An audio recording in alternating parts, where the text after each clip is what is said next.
Retold of Hades, whose reign as grim lord of the dead came to a sudden end when all at once his past caught up with him. But gods do not go quietly, and history repeats. So this tale was only a matter of time. The Crossroads, that haven hidden twixt the surface and the underworld, conceals those still loyal to Lord Hades, rightful ruler of the dead. Together we'll retake my father's realm. That which slithers, seeps and crawls, all of it thrives within the foul air and crushing climate near the bottom of the sea. The air is definitely stuffier down here.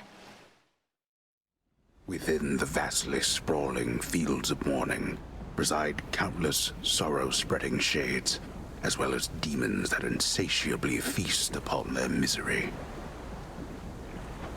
Giving snakes a bad name while they're at it. Hello? No, heal, stay! 3 heads, you're... Cerberus, is that you? I'm going to help you, boy, no matter what. After ever-scheming Kronos claimed the House of Hades, shades of the dead residing there, all scattered to the ends of the earth. You shades are welcome here and safe. A finely chiseled countenance of the underworld's unseated king instills a sense of quiet contemplation and resolve in whosoever dares to meet those stone, unseeing eyes. Watch over me, Father. Near all of the near-endless pathways and suffocating Erebus lead to dead ends, and very scarce are those who can navigate them. Took only my entire life to figure out. Ahead, the underworld princess shall again confront the one who raised her and taught to her the means by which she may prevail. There's always more to learn. An ever-present song compels the nightmare-bringing princess ever forward, towards the beauty, deeper into the abyss. Right onto Skiller's stage. A deep ravine within the fields of mourning spreads forth like a gash across the underworld's heart, and even hateful spirits know to stay away. Need to keep pushing forward, out of here. Spirits of despair, be gone. Cerberus, it's really you. Having shed its coat of torment, the soul-devouring infernal beast beyond the gates of Tartarus reveals that it is not the monster it appeared, but one more infamously vicious still. No, wait, stay. Where did he go? Tears. The stately House of Hades now is but a fading memory, for in its place a new-formed palace rises, twisted into the visage of the world-conquering Titan of Time. It's hideous. How long has it been? 3, 2, 1. It is the dead of night within a haunted, barely moonlit thicket at the underworld's edge. There, a young forsaken princess hunts her prey. Ready or not, hence I go.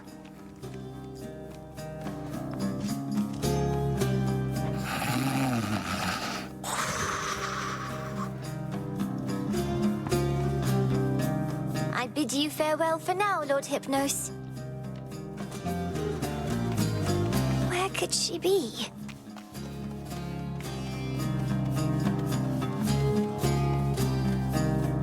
The keen-eyed princess finds a set of tracks, suggesting that her foe trod through this dusty ground not very long before. Shush, Homer. How shall I ever catch her if you're going to describe my every move? I've no idea to whom you refer, to whom the Princess of the Dead refers, as she continues on her fateful search. Quit teasing me and help me look. Hi, kitties. You'll find her yet. Odysseus, have you seen Hecate about? Not in a little while, little goddess. Though I'd expect that pointy hat of hers to give her away. I'll look for it. Thank you. Well, she's got to be around here somewhere, little goddess.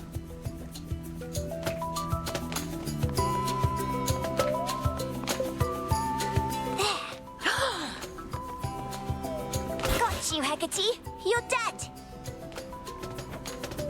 Got me, you did, Millennium. But I dare say I can escape your clutches yet. Hey!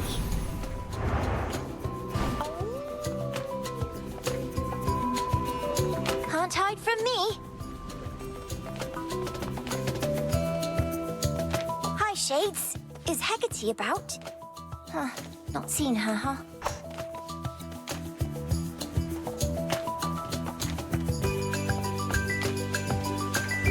Millennium. There you are. Got you again. Ah, so persistent. Give up already, witch. For I'm a titaness. You cannot vanquish me. I can and shall.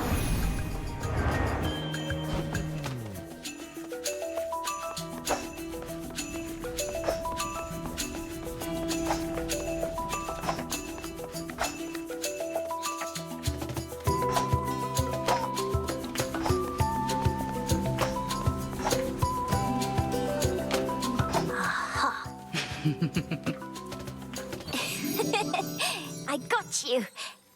Hecate? What's the matter? It's merely that I've not heard your laughter before. Reminded me of your mother. A much preferable sound to that of grief. I promise not to cry again. I still get sad sometimes, but not as much. Do not make promises you cannot keep. When tears well up, let them spill forth. They're not so precious that they need be contained. But you never cry, Hecate. And I wish to become strong like you, so that I might find Kronos and destroy him for what he's done. And then you could hear my mother's laugh again. And I shall do everything in my power to prepare you, so that you may succeed where I failed. If not for your family's sake, then for your birthright, as the princess of the underworld. What do you mean you failed? You tried to beat Kronos yourself? He hurt you? Concern yourself with your own pain, not mine. Destroying Kronos shall not change the past, and the pain shall linger, though assert itself less frequently with age. But enough of this. On the morrow, we shall teach you to hunt greater prey. Truly? The moon oft shines particularly bright in one fair corner of the crossroads, where the princess of the underworld may always clear her thoughts and have a moment's peace. And listen to the frogs. The crossroads training grounds are watched over by fearless seafarer Skelemius, famed in death as he was famed in life. We cannot fail with such a genius on our side. Nope. May moonlight guide you. It better. My disciples indicate you reached your destination, but you choked a little right there at the end. Well, that's rough. To have come that far only to wind up all the way back here. Commander, this is not the type of encouragement that's of benefit right now. I had Kronos cornered, but he overpowered me. And now I've lost the element of surprise. Oh, yeah, that's bad. Look, I hate to say this, but I'd probably hang it up if I was you. Blowing a chance like that? Commander. The ever-restless shades of Erebus find little peace there, save for the prickly embrace of the gnarled branches of those writhing woods. Am I fighting the spirits or the woods? There are such creatures born of nightmare and the sea, which float eternally toward death and decay, and so invariably find themselves exactly here. I think I just stepped in one. Within a green-tinged chamber that the shrilly singing sirens made their own, a pathway plunges deep into the unknown outskirts of the underworld. So this is Skiller's little lair, huh? The underworld's pulsing, winding river Styx cuts through the edges of the sorrow-spreading fields, connecting to the depths of Tartarus below. This truly is the Styx. Then I'm so close. Is he gone? No, he's not. Calm yourself, Cerberus. We're going to fix this. Now I release you.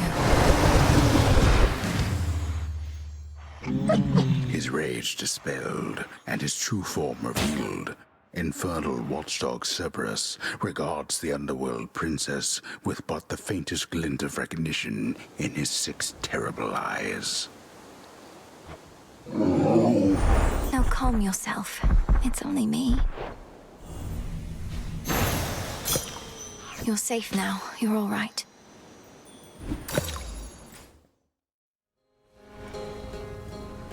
The infernal beast that wrought such terror in the morning fields now sits there calmly and expectantly, not for the princess of the underworld, but someone else.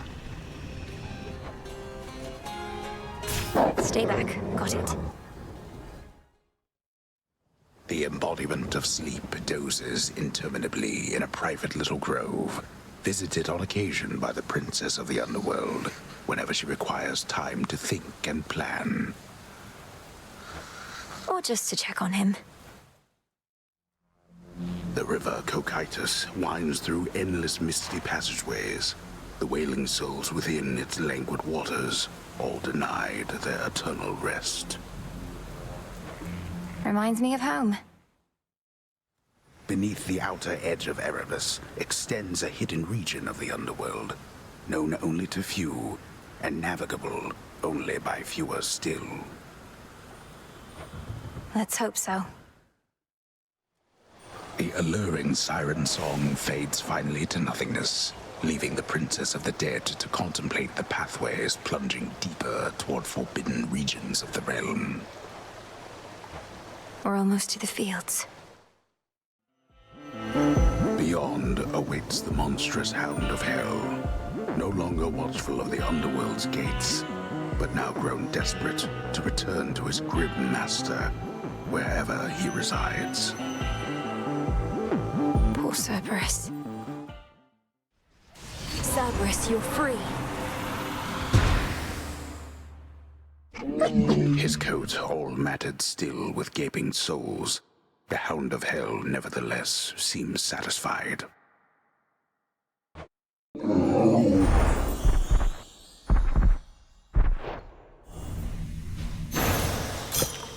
You're looking better already.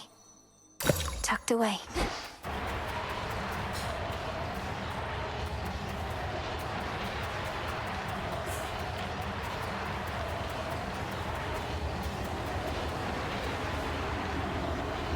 You there? You're from Elysium.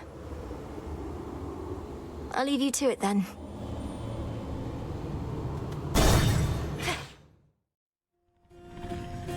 Ferocious Cerberus yet guards his master dutifully, having discovered him within these depths. I'd rather rather keep my hand. Amid the clamor of the princess's assault on her eternal foe's stronghold, the boatman Charon brazenly cuts through the hostile river waters, with a variety of smuggled wares at hand. He's stealthier than I. The modestly appointed tent of fierce Princess Melenui nonetheless is dutifully organized and immaculately clean. I won't live in squalor. The intricately woven spider silk ensconcing the environs of one gloom-filled recess within Erebus rivals in quality even the weavings of the gods themselves. Arachne knows her stuff. Within the sopping, blackest pits of Oceanus reside horrors that the greatest mortal or immortal poets could not possibly describe. Don't sell yourself short, Homer. Why are you glaring at me like that, little one? Uh-oh. Have I offended in some way?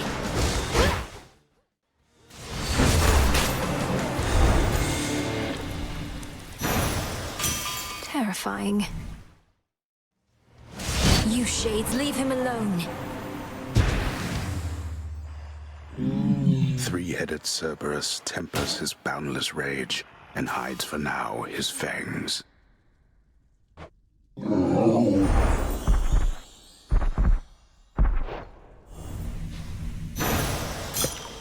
Now be at peace again.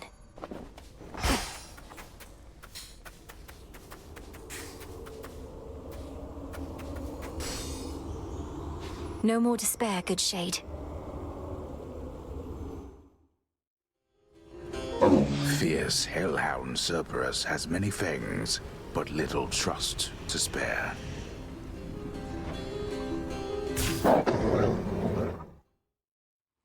The tyrannical Titan's stolen fortress beckons, for the moment undefended and exposed, either because his forces have been scattered, or his certainty of victory complete.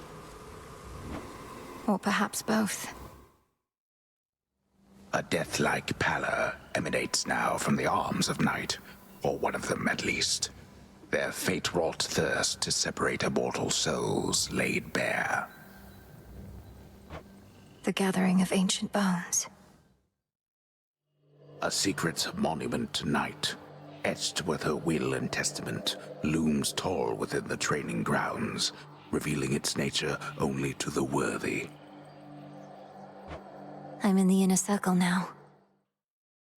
Within mist-shrouded, labyrinthine Erebus lie countless souls of the dead, awaiting judgment that shall never come. They'll be judged soon enough. The underworld plunges deeper than the deepest sea, yet there are such places where the edge of one and the other meet. One dark abyss next to another. The mirror sheen of the standing waters all about reveal to denizens of Oceanus their full selves, to their horror or to their delight. This is not a good view. Now I release you. Ferocious, fully clean, and multi-headed Cerberus descends again into the comfort of his pit.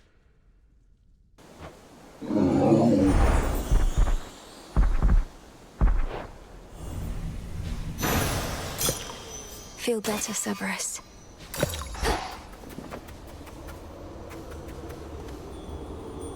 Hello again, good shade. The monstrous hound of hell bears countless fangs as if to say, back off.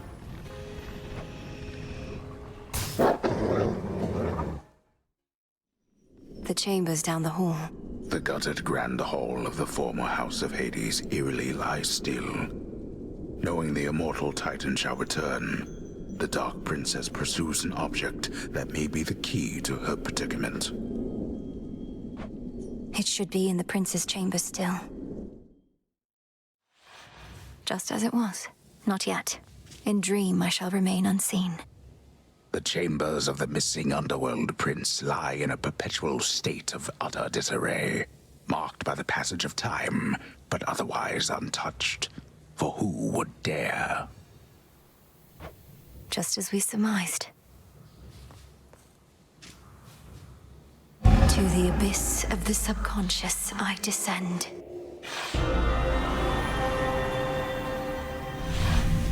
Now the mirror.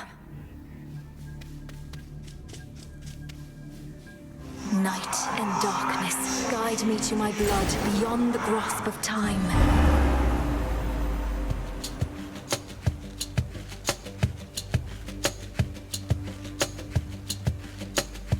Just stay down. No. Blast. Thought I had you there. I had you there. You're weakening. Perhaps. Brother?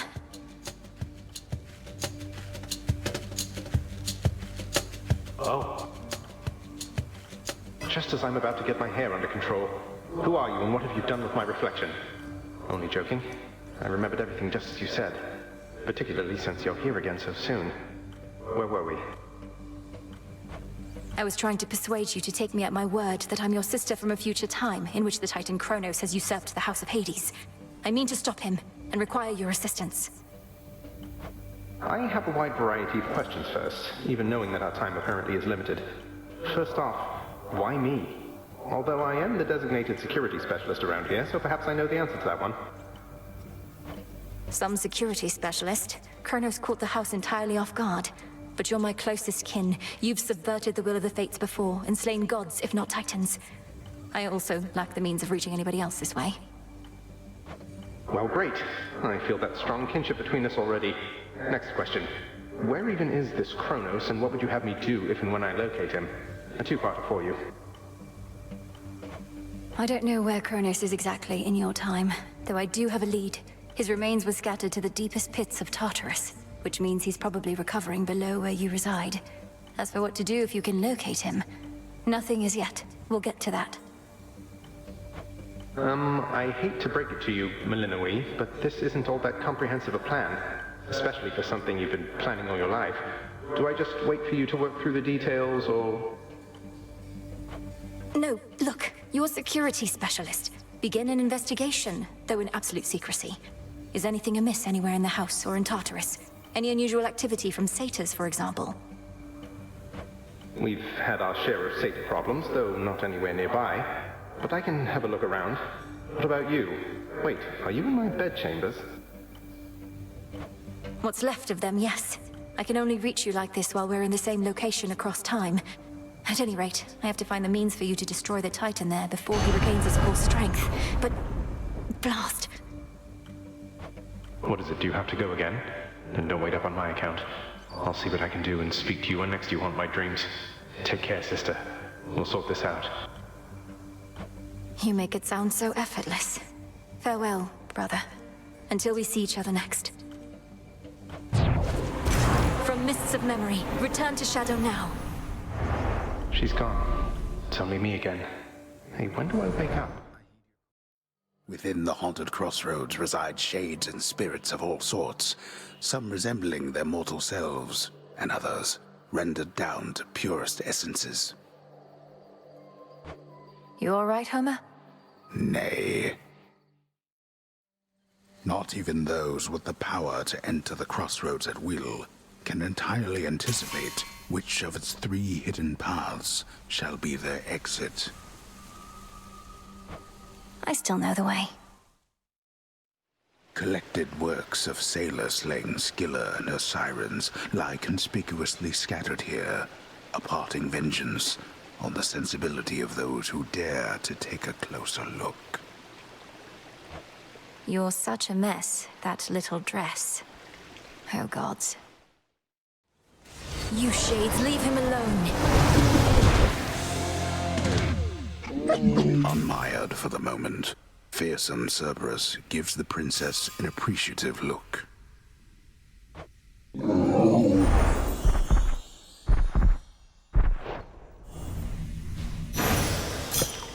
You're free again, for now.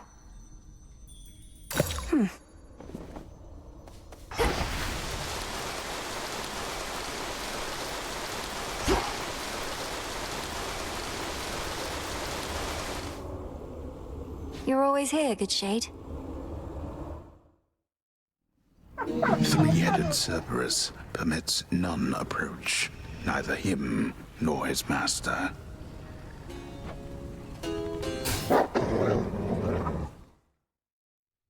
The widely hated, feared embodiment of doom goes wherever the ever-weaving fates decide, and none but they can anticipate his arrival. He sure knows how to make an entrance. Princess? The princess of the underworld now holds the key to the once warded gateway leading all the way up to the surface of this world. But how is she to fare in that forbidden realm? We'll find out. From nothingness sprang all creation, light and darkness, and the world itself. Yet all that nothingness remains, carefully tucked away where none can find it, save for those invited in. Let's keep our voices down. A seeming endless sprawl grows on the outskirts of the underworld, where forlorn shades attempt to fade away, and doleful spirits prey upon their sorrow. Such a dreadful place. Cerberus, you're free. The dreaded watchdog of the gates of hell decides the time has come to take his leave.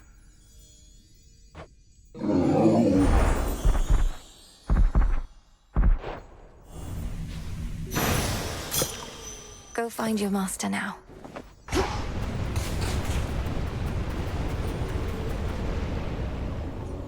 Something about my brother. The exposed inner workings of the infamously interlocking chambers of the underworld are a mass of gold-toothed wheels, a never-ending cycle turning at the Titan's sole behest.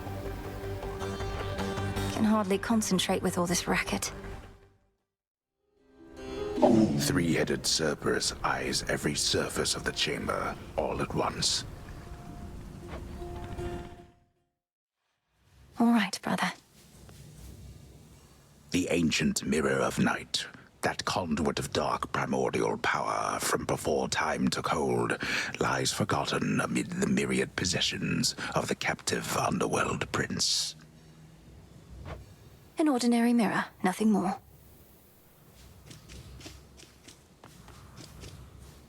To the abyss of the subconscious I descend.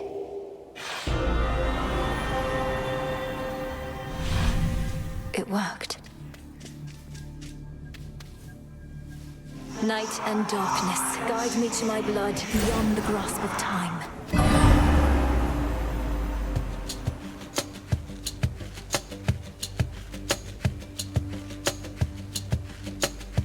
She looks a bit like Mother, doesn't she?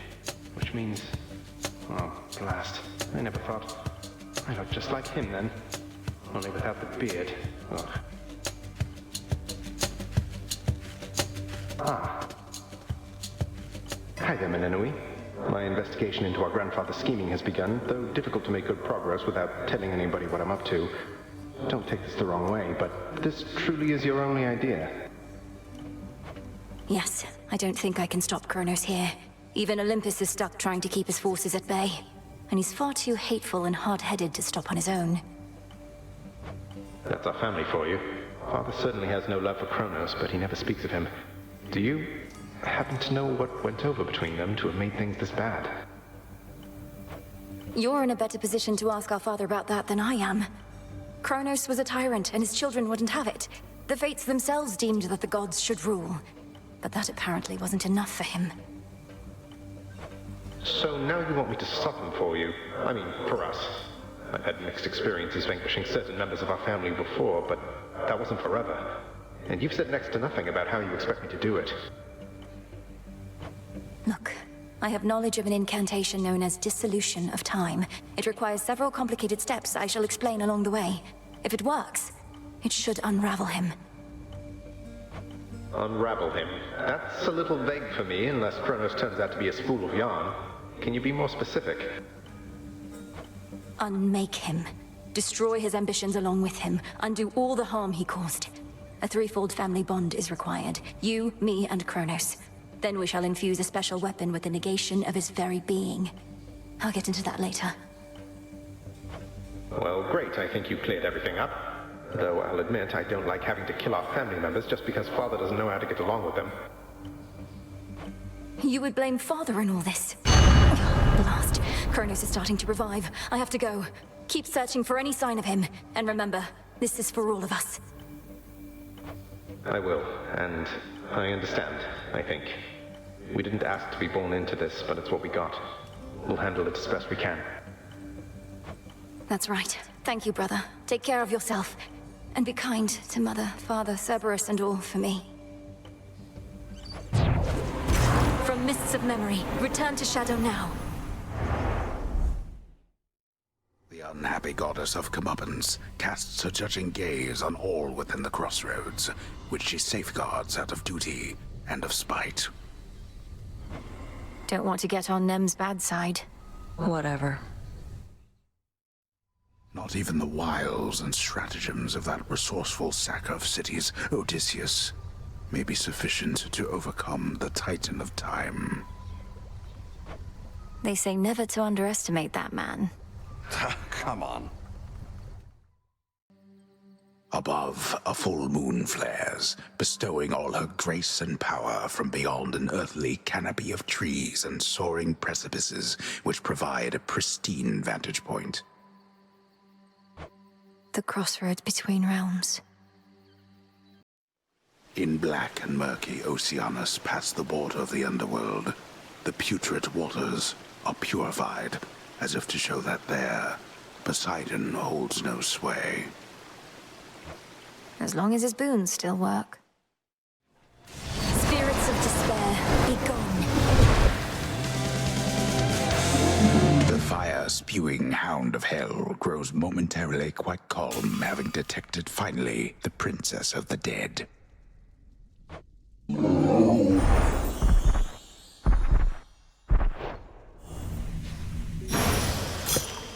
Return now to your master and abode. My brother's biggest fan. The savage watchdog looks tentatively at the princess of the underworld. Some spirits of the dead forever wander aimlessly, whilst others, lacking even so much will, merely linger in a single place. Dora does need to get out more often. Not happening. That well-worn storage case by now contains tokens of gratitude from many gods and more. A perpetual reminder that the princess of the dead shall never fight alone. You're always with me. Such deep, impenetrable gloom surrounds the underworld princess that not even her infernal eye can easily discern what horrors lie therein. If I can't see into the shadows, I'll cut through. Far below, down in the deepest reaches of the underworld, awaits the ancient foe of saffron-veiled goddess Melenoi. You'll help me find him. Within the silence of the infinite abyss lies infinite possibility, the limitless and unseen building blocks of all that has ever been conceived, and all that shall ever be. It's really quite a lot. You shades, leave him alone. Nightmarish Cerberus regains composure and again sets off, perhaps to notify his master that his daughter is nearby.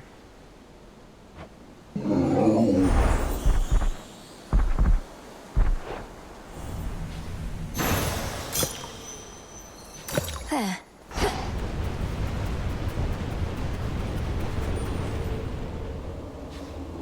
You don't belong here. I can show you to a better place.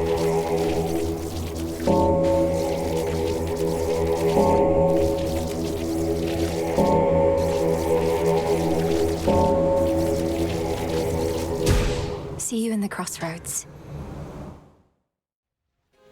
All bound in chains of hardest adamant, the erstwhile lord and master of the dead now is a prisoner within the realm the fates themselves decreed was his by right.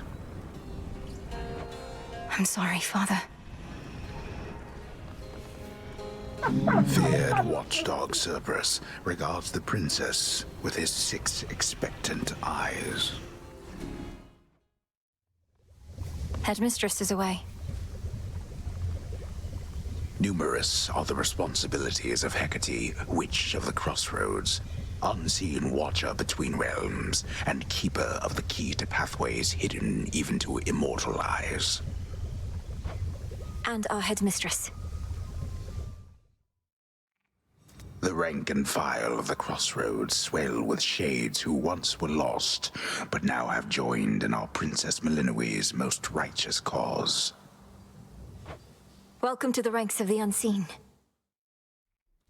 The light of the moon is all that now illuminates the surface, where the dead have risen, and Olympus teeters on the brink of doom. Damn you, Kronos. Across the river Acheron, the underworld boatman travels between realms, through hidden borders, unseen as a shadow in the dark. Is there anywhere Lord Charon cannot row? One of the sleeker, broader, ghostly ships in the armada of the Titan Lord is now bereft of all the plunderers that were its crew. But in their restlessness, they may yet rise again. Then I'll sink them again. The majesty of Mount Olympus lies half buried underneath a heavy coat of snow, which masks the scars and blemishes of a protracted siege. Beautiful.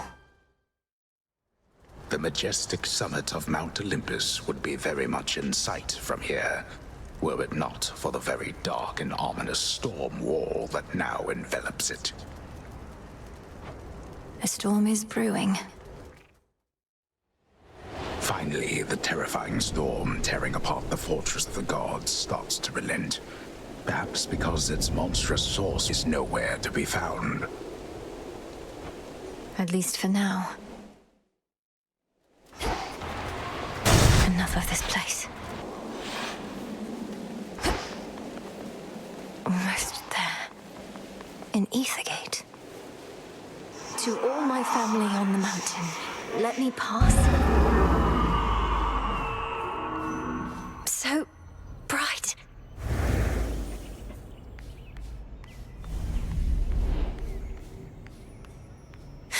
It's daybreak.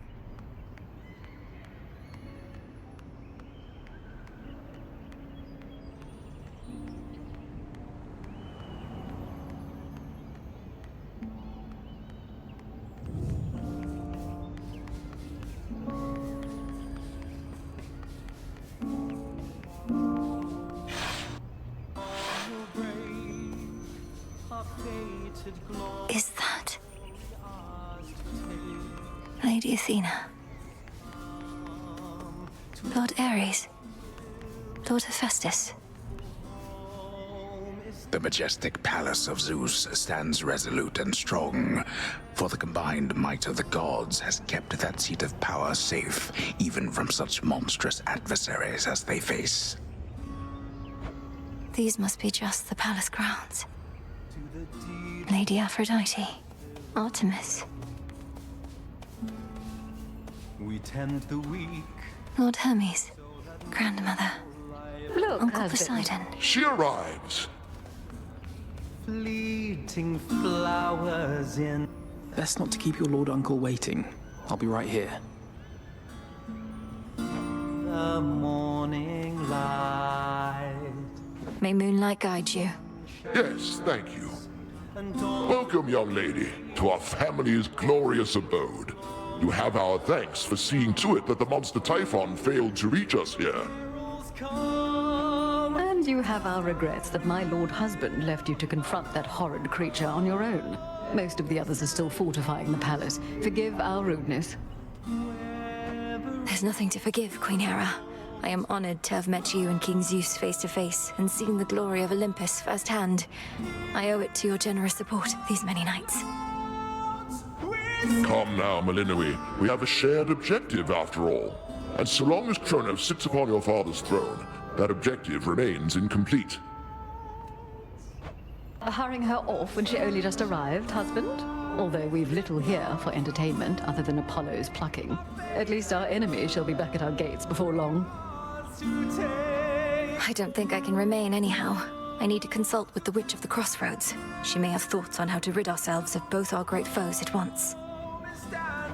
We shall find a means of that, I have no doubt. And until then, we shall be better prepared to meet their charge. Go on, my dear. We're unaccustomed to expressing gratitude, as you can plainly see. Until such time as your Lord Father and his own queen are restored, there's little cause for cheer, I think. Troubled times, Perhaps soon enough. beat at the gates. Queen Hera, We steal out Lord Uncle Zeus, with the weaving, Great Auntie Hestia. sworn to You did it, Sunshine! I'd say I knew you would, but the truth is, I had an inkling of doubt, especially once I saw Typhon for myself. He was quite large, I'll give him that. It's a pleasure to finally meet you face to face like this, cousin. You play most beautifully. Oh, anything to take our minds off of what's happening. At least you bought us a bit of reprieve so I could play again at all. Typhon is going to be back though, isn't he? I'd count on that, but I'm going to be back as well. For now, please bolster your defenses and make ready for the monster's next attack. Now I had better go. My headmistress is expecting my return. Can't you just contact her by boon? I'll bring one forth for you in case that works. And thanks for everything, cousin. That's for you. May I? we tend the weak. I'm unaccustomed to being on this side. I see Erebus, I think. Wait, headmistress, is that you? Can you hear me? Flowers in the In the name of Hades, Olympus, I accept this message. Malinoe, if you can even hear me yonder, I bid you to return. We have matters to discuss. will break. I have to go now, everyone. Please, take care. And let the others know I'm sorry to have missed them. I'll return. Return to Shadow now. The crossroads hide the plans and movements of the nightmare-bringing witch and her compatriots. But for how long? For long enough. Deep in the endless woods of Erebus lie secret clearings, undiscoverable, but through supernatural means. I knew we'd find this place. Amid the overgrowth near to the lowest reaches of the underworld lurk the innumerable souls who cling to shreds of love and hope that long since ceased to be. It's rather bleak down here. Cerberus, you're free. Relieved at last of an infernal itchy spot, the fire-breathing watchdog looks appeased. The triple-headed guardian of hell does not wish to be troubled at this time. The sonorous voice of the goddess of the hunt fills the clearing like a ray of moonlight, stirring the eternal souls of shades that there reside. She's not bad, is she? Few entrances into the underworld exist, and one of them is through the Acheron, whose accursed waters bear the weight of all the woes of mortal kind. If our foes can use this as an exit, so can I. Doomed city at her back, the Princess of the Dead heads toward a dismal pasture, where she senses she is not exactly being watched. Polyphemus must already know I'm here. The abomination called Charybdis forms within the waters of the sea, a vortex from which not even the sleekest ship can possibly escape. I should probably go. The very mountain groans and rumbles underneath the feet of the princess. Its stonework shifting, not unlike her father's realm. Reminds me of home now that you mention it. No trace remains now of the Titan of Foresight, or his eagle companion, save for a single feather left behind, as if to goad the princess on toward greater heights. Just no more eagles, please. The path to the palace.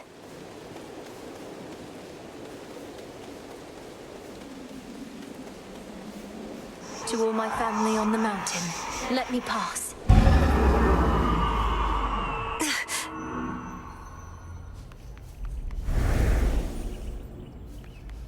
That's the sun.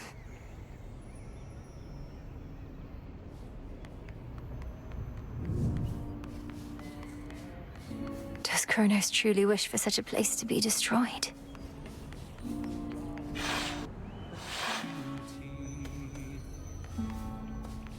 Music. Lord Apollo. The sun shall rise and dawn will... Tranquil music made by masterful Apollo reverberates throughout the palace grounds, piercing the grimness of the circumstances like an arrow of pure light. He's good. Welcome. We welcome you. Weathering all storms with pride. Salutations. Indeed. We got that monstrous fiend once more, young lady, thanks most certainly to you. Such courage in the face of catastrophe. And our palace remains safe and secure, and further reinforced should Typhon try for us again. So that mortal life... You were splendid, my dear. Had things grown any more dire, we were preparing for a last resort. A son of ours developed. But the cost of it is high indeed. Thus, you have saved us in more ways than one. It's my pleasure to have been of service to our family, Queen Hera, and to see the wonders of these halls once more. Perhaps we may yet permanently dissuade Typhon soon. And what do you have in mind on that account? Our own research has yet to yield the force that could take Typhon without also taking this entire mountain down. He's even fiercer now than when he first attacked us long ago. I've gathered useful specimens of Typhon's flesh, and we've been studying how we can use it in our craft. But we don't yet have meaningful progress to share. Oh, come now. Driving back that monster more than once is progress meaningful enough. My lord husband thought that your first such victory could have simply been a fluke. Now, what I said, dear wife, was that a single victory against Typhon did not prove more such victories could be achieved. But now you've demonstrated otherwise, Melinoi, and spurred our hope that we shall rid ourselves of this foul menace soon enough. King Zeus, Queen Hera, by your leave I ought return with what I found, in case it leads to new discoveries about how we can do just that. Thank you all for your continued aid. You have our gratitude in kind.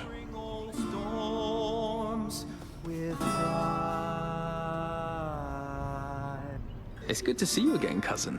Just as I was beginning to fear my song would be tonight's sole source of cheer. Lord Apollo, good to see you too. Please give my regards to the others. I would have liked to meet, but I'd best be getting back. Of course, you must be on your last legs. The others surely would have liked to see you too, especially your grandmother, but they couldn't leave their posts. Please accept our apologies, and let us help you to return. Tell Lady Demeter and everyone I wish them well. Ruling the heavens and the Goodbye for now, everyone. May you be safe and well when next we meet. shall rise. Return to Shadow now. The city of Ephyra, which once stood in solemn tribute to the fear-inducing underworld king and queen, now barely stands at all. Yet it stands in my way. A lonesome, dusty path from the necropolis exhibits much of the decay within, yet provides comfort of a sort to all the many simple shades nearby, with nowhere left to go. We'll find you a new home. The monster called Charybdis marked the doom of many unsuspecting ships, and in its ancient terror now despoils the sea-filled rift that has been slashed across the land. Oh, great. The numerous defensive capabilities of terrifying Talos, the most powerful of the Olympian automatons wrought by the hands of great Hephaestus himself, includes the power to quite slowly self-repair. Surely Talos will recall this misunderstanding next time. Not even the intense heat rising from the mountain's central hearth can entirely dispel the chill here in the air. A gathering storm, not wrought by gods, but something else. Something friendly?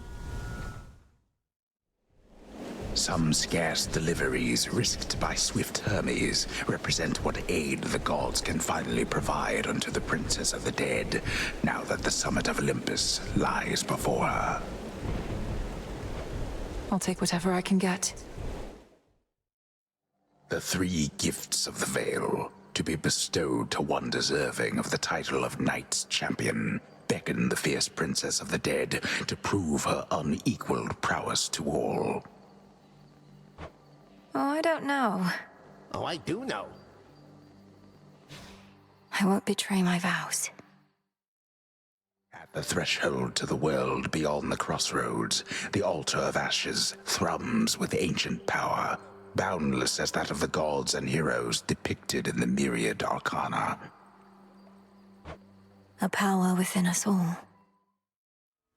In one forgotten recess of the fallen city, a solitary seeker of profane mysteries conducts her undertakings beneath a pale, distant moon.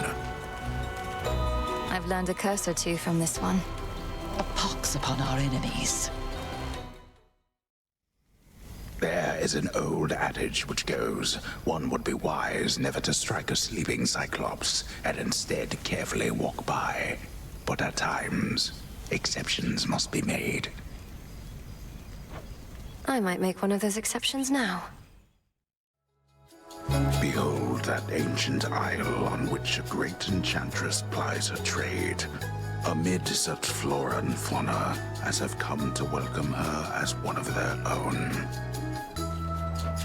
It feels so safe and peaceful here.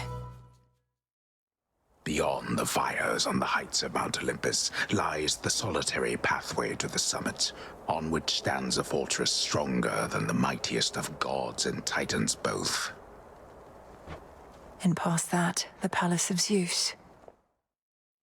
The hopeless threat of Typhon, whom the princess of the underworld sent howling toward the earth from which he sprang in all his rage, subsides, but only for the night. The family can enjoy a moment's rest.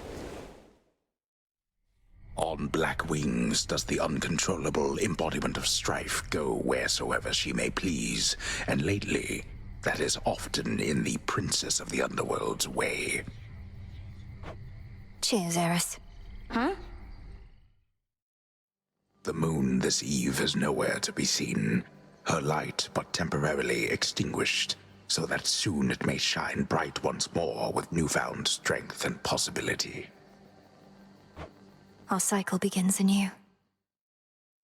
Most of the ancient edifices that once housed the dead awaiting judgment within Erebus have since been taken by the woods or by decay. It must have been magnificent. Each of the ancient fate-wrought arms of night is now rejoined under the Princess of the Underworld's care, all equally prepared to rid the realm of any of its foes. As am I. As surface vermin flee from sinking vessels, so have underworld vermin sought darker reaches of their realm in the tumult of the times. It's hard to be a rodent. The dead are as innumerable as the sprigs of wheat within the morning fields, but do not make for the most satisfying sustenance for the unspeakable monstrosities therein. The dead have suffered enough.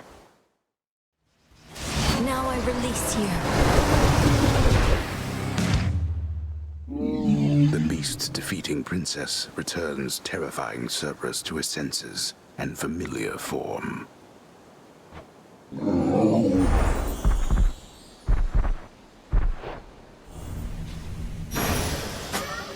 Go find your master now. Stardust. And done. Ouch! Return to Shadow now. Sufficiently amused by your attempt. The pathway to the docks is sealed shut by a phantasmal force that neither mortal nor immortal strength can budge. It's drawing strength from shades. A black ship, darkest of them all, disrupts the endless fleet that hounds Olympus. Yet none dare engage with it for long, or with the fearsome captain of its spectral crew. Lord Charon's kept our enemies at bay. Too many hunters failed to tame the massive raging boar of Erymanthus whilst it lived and breathed, and not even death has been able to still its mighty hooves and tusks. I did, though. For now. If once this was a pasture in which livestock grazed and roamed, now little evidence of this remains. Only the mud and half-burnt vestiges of a more peaceful time. Polyphemus should be tending to this place. The sweet and pungent aromas emanating from the cauldron of the witch enchantress Circe suggest the depth of her ability, whether as a practitioner of ancient arts or as a cook. I can breathe freely here. What mirth remains upon the war-torn mountain of the gods apparently is concentrated here, where Dionysus, god of wine, plays host to his most favored retinue of revelers. At least those satyrs aren't trying to slaughter me. At first, the storm which now engulfs the summit of Olympus may appear to have been wrought by gods in their defense, but its monstrosity belies a far more sinister nature. Typhon.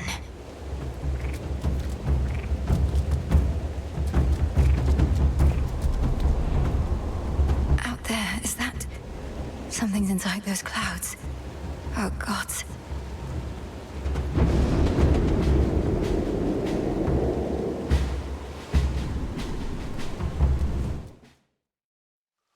A long-forgotten hidden refuge within Tartarus provides the Princess of the Dead some small reprieve, much as it did for her own brother in a bygone time. These waters still run clear enough somehow. Across a foul-smelling hovel crudely furnished with assorted fixtures of exaggerated proportion and strewn with remains both fresh and long decayed, comes a waft of seaborne air. I smell mostly the decay. As the black flagship sails closer to the shore, the Princess of the Dead knows well that whatsoever strife she has experienced thus far this night is about to get worse. Oh, I waited eagerly. The fortress of the gods reels against the incomparable rage of Typhon, father of monsters, giant of storms, who somehow lurks somewhere very nearby. We'll find him or the other way around. Cerberus, you're free! After a furious and world-shaking clash, the dreadful Cerberus recovers his true form.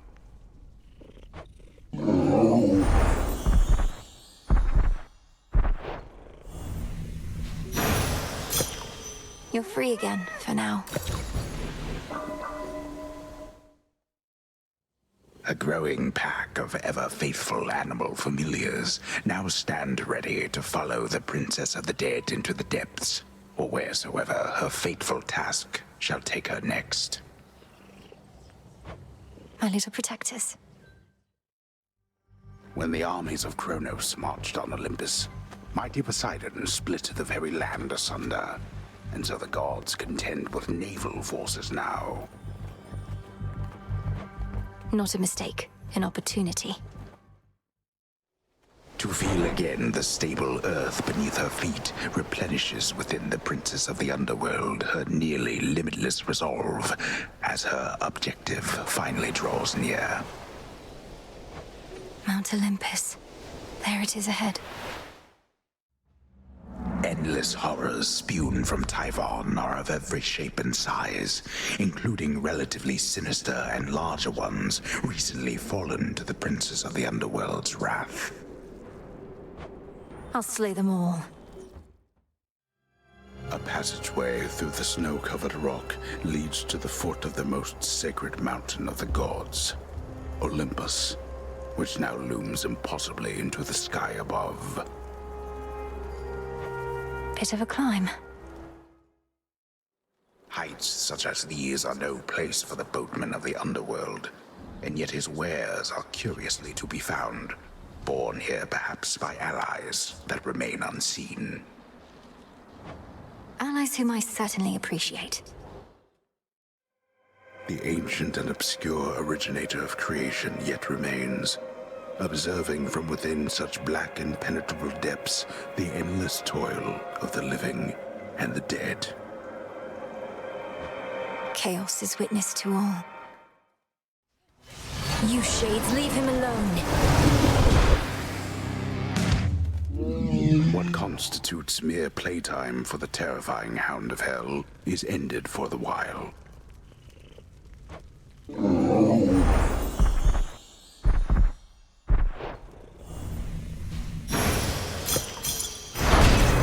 the will of night. Got it. Notoriously vicious Cerberus sits vigilantly by his master's side. The satyrs and the vermin at their call once lurked to the upper reaches of the underworld, making profane preparations for the Titan Lord's return. Those satyrs belong here more than they know. Once there was an administrative chamber in the underworld, where shades kept careful track of each detail, a trade a few such souls as yet pursue. Surely such efforts were rewarded handsomely. Much is to be learned from history, if one but studies the lessons hidden in any purported accounts. A lifelong pursuit, in and of itself. Still no telling what the future holds. Spirits of despair, be gone. The bestial, triple-headed guardian of Tartarus regains his senses once again.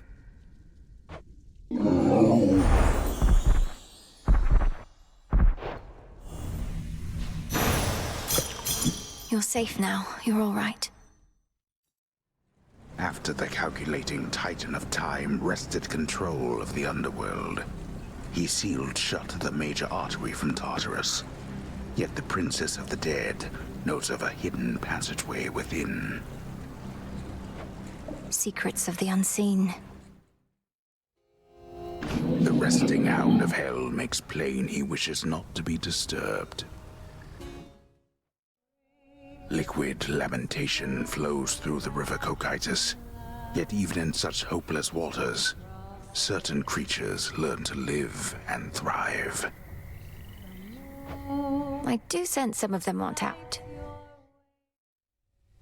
A small spring draws its heat from deep within the earth, its waters so pristine and pure that they can cleanse the body and the soul. If I get in, I might never want to get out. Now I release you. 3 red and many-fanged maws turn now appreciatively toward the Princess of the Dead.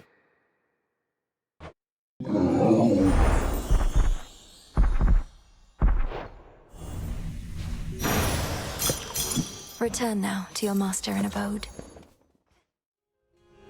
The triple-headed guardian of hell does not wish to be troubled at this time.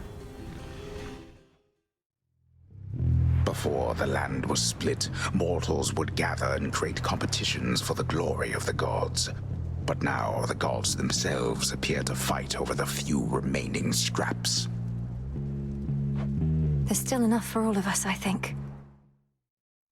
The shadow of a skulking killer now is gone, presumably after it drifted from the crumbling Athera streets in search here of a target too important to pass up. That cutthroat came for me. You shades, leave him alone! Placated for the moment, terrifying Cerberus turns his attention from the princess to the gates of Tartarus below.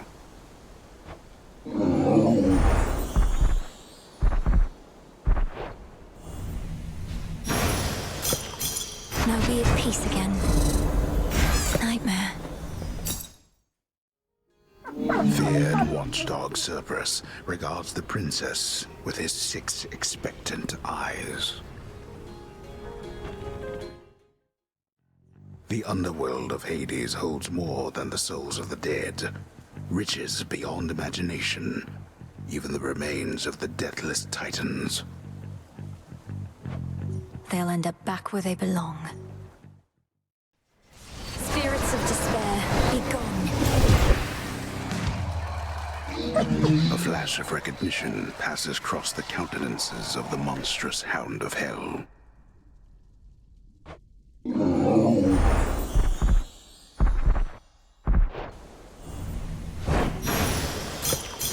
Feel better, Cerberus.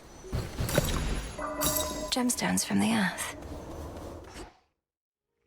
Notoriously vicious Cerberus sits vigilantly by his master's side. Cerberus, you're free.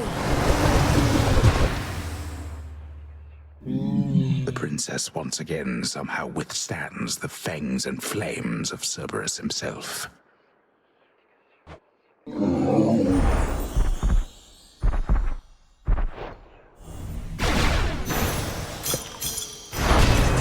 testament of night. Mine. The vengeful princess once more finds herself within a groaning old official passageway to Tartarus. Perhaps the very place her titan foe used to escape his eons of imprisonment. Crawled up from the lowest depths, did he? Three-headed Cerberus permits none approach, neither him nor his master. Now I release you. Cleansed of his thick miasma coat, the triple-headed Cerberus finally relents.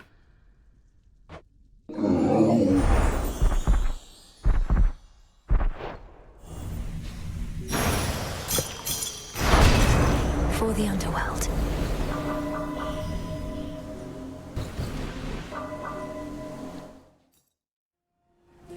The resting hound of hell makes plain he wishes not to be disturbed. An alcove unafflicted by the toil on the otherwise besieged Olympus Heights invites the princess of the underworld to catch what little breath remains to her for now. Can't rest here, not for long. The enemies of all-seeing Typhon cannot possibly escape his rancor, for his eyes are everywhere upon him, red with rage, and searching endlessly, piercing the very soul. A barricade bars passage to the docks beyond the city square, leaving the denizens of the city of Athera confined to their ruinous environs. We'll get through, even if it takes every shade in this city. A mortal-made stone likeness of the grim lord of the dead stands in the center of the city, looking on at the devastation sown as if in stunned silence. This is my... father. The barely held together city is a labyrinth of streets, some barricaded still, yet others not, each horror-filled, night after endless night. So many mortals lived and died in such a place.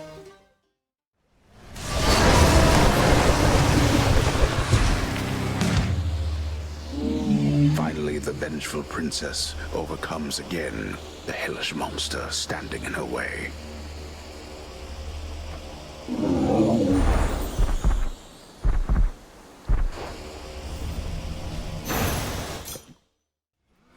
At last,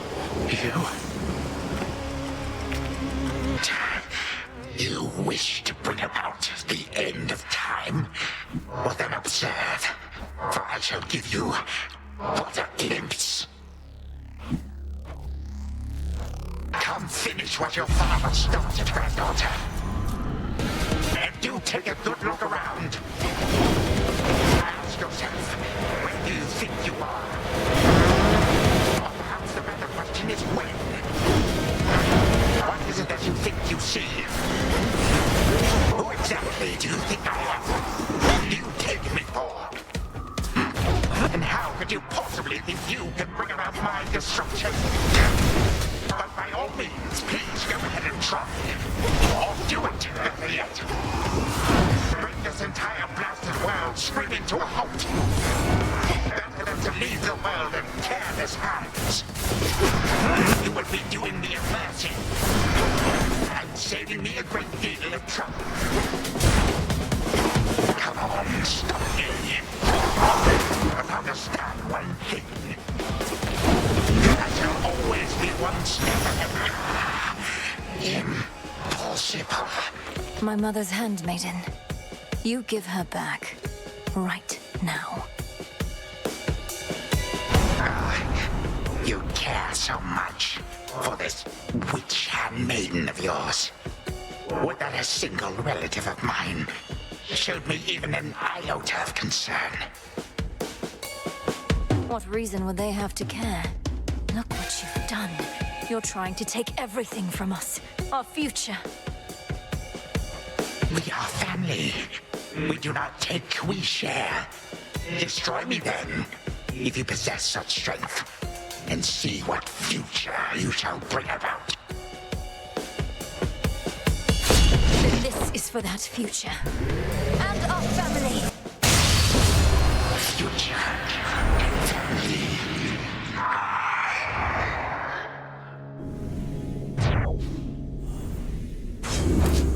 Done here. Now for the final step.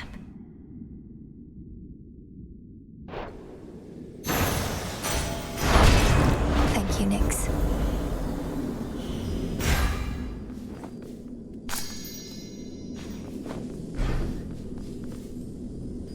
For the moment, time stands still, stricken by the enchanted spear Gygaros, and temporarily susceptible to one final step the Princess of the Dead has planned.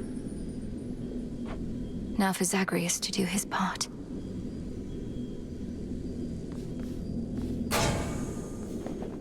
That ought to hold you. A little extra time for what comes next.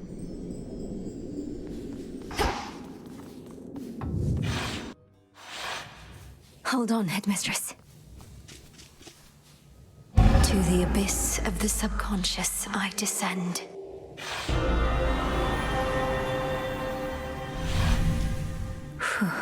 Okay, focus. Night and darkness guide me to my blood beyond the grasp of time. All right, need to calm myself. Can't make him more nervous than me. This has to work. It has to.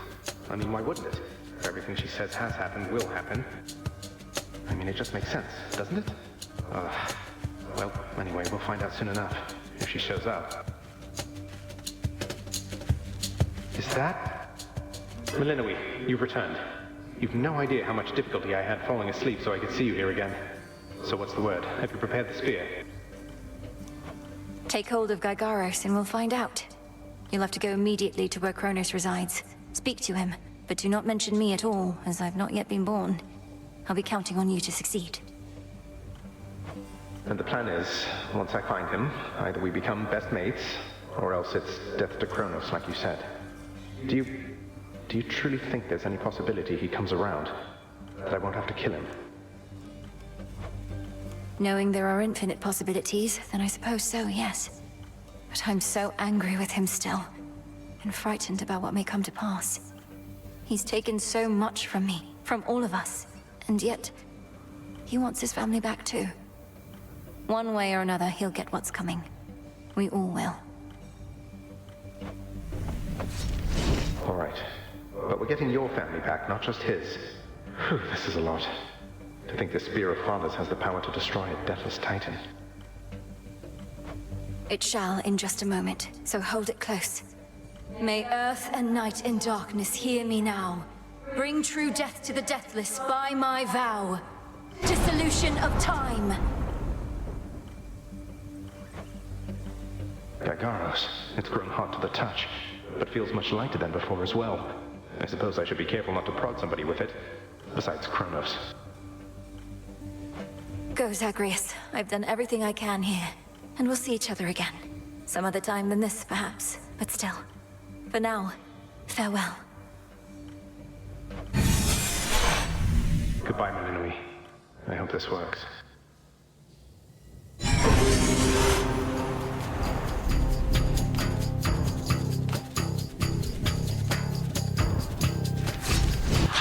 What now?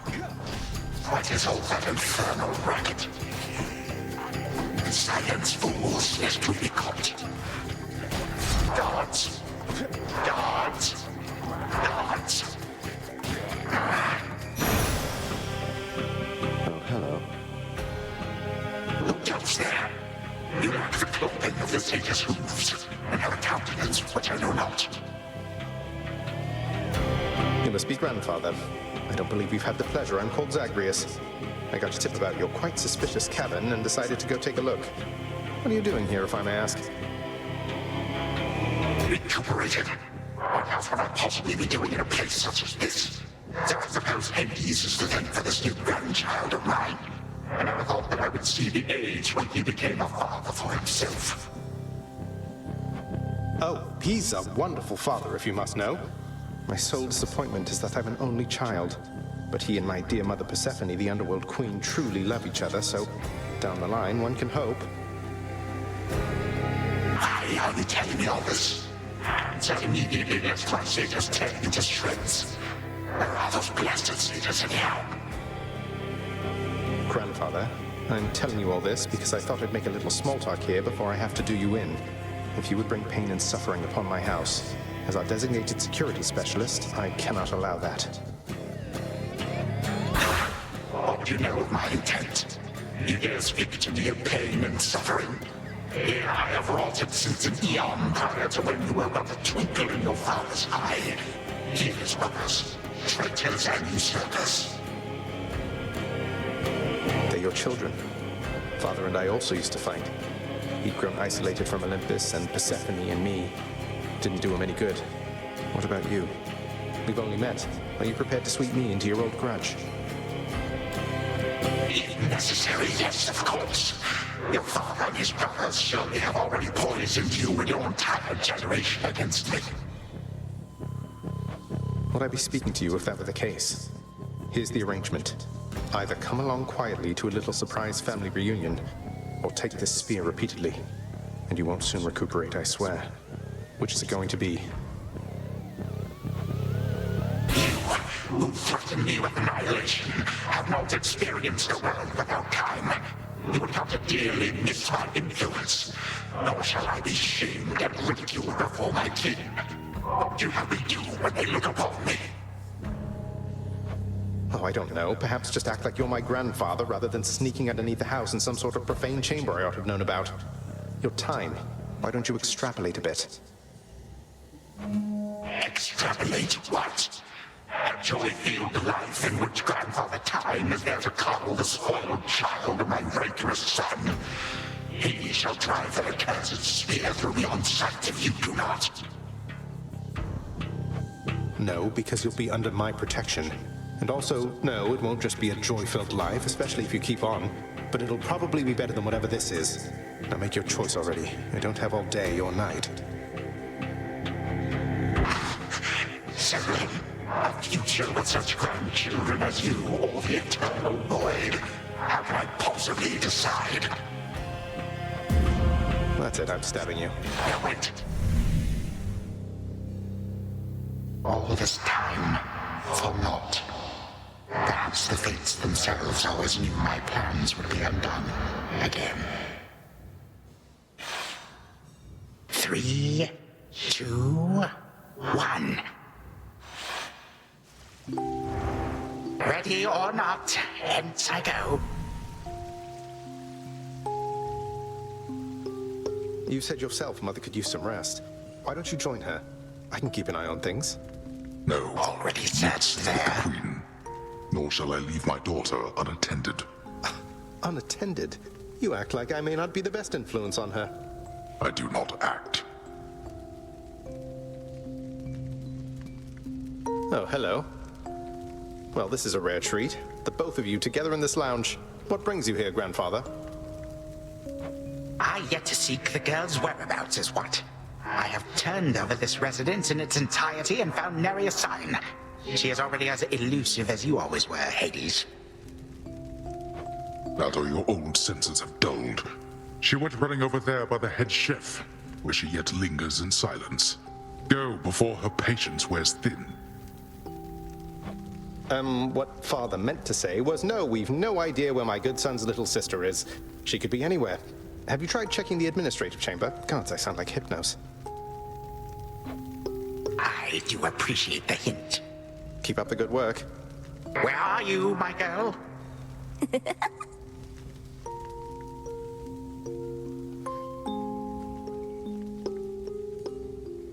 Aha!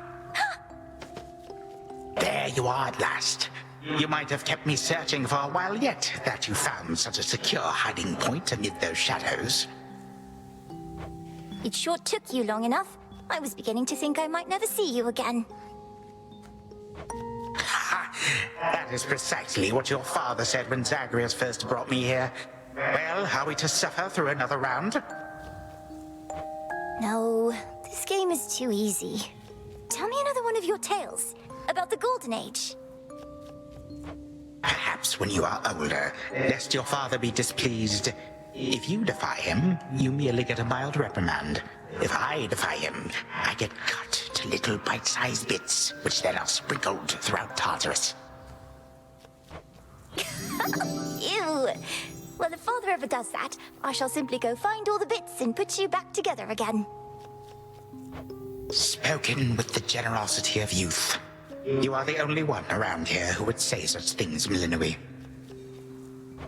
Truly? But don't the others like you, Grandfather? Oh, they can never get enough of me, my girl. Except, we still have had our differences. But let me not concern you with the past. The only time that matters is right now. And right now... Tag, you are it.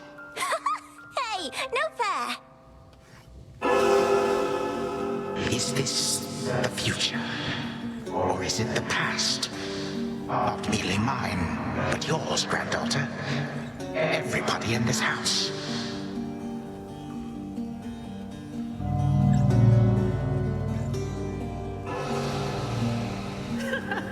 Easy there, Cerberus.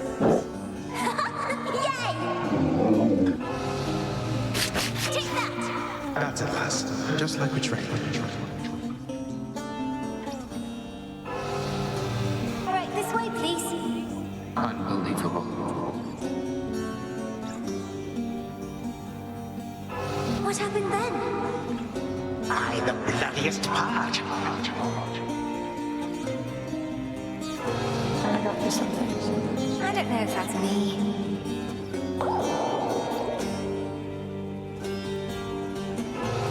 I finally won! Last.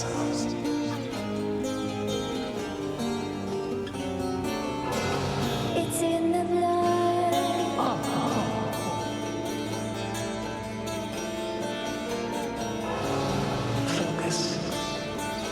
light and darkness guide me.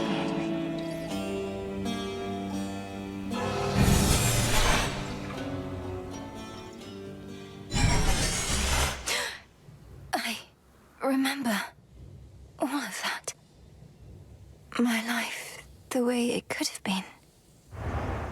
Oh gods, Zagreus, did it work?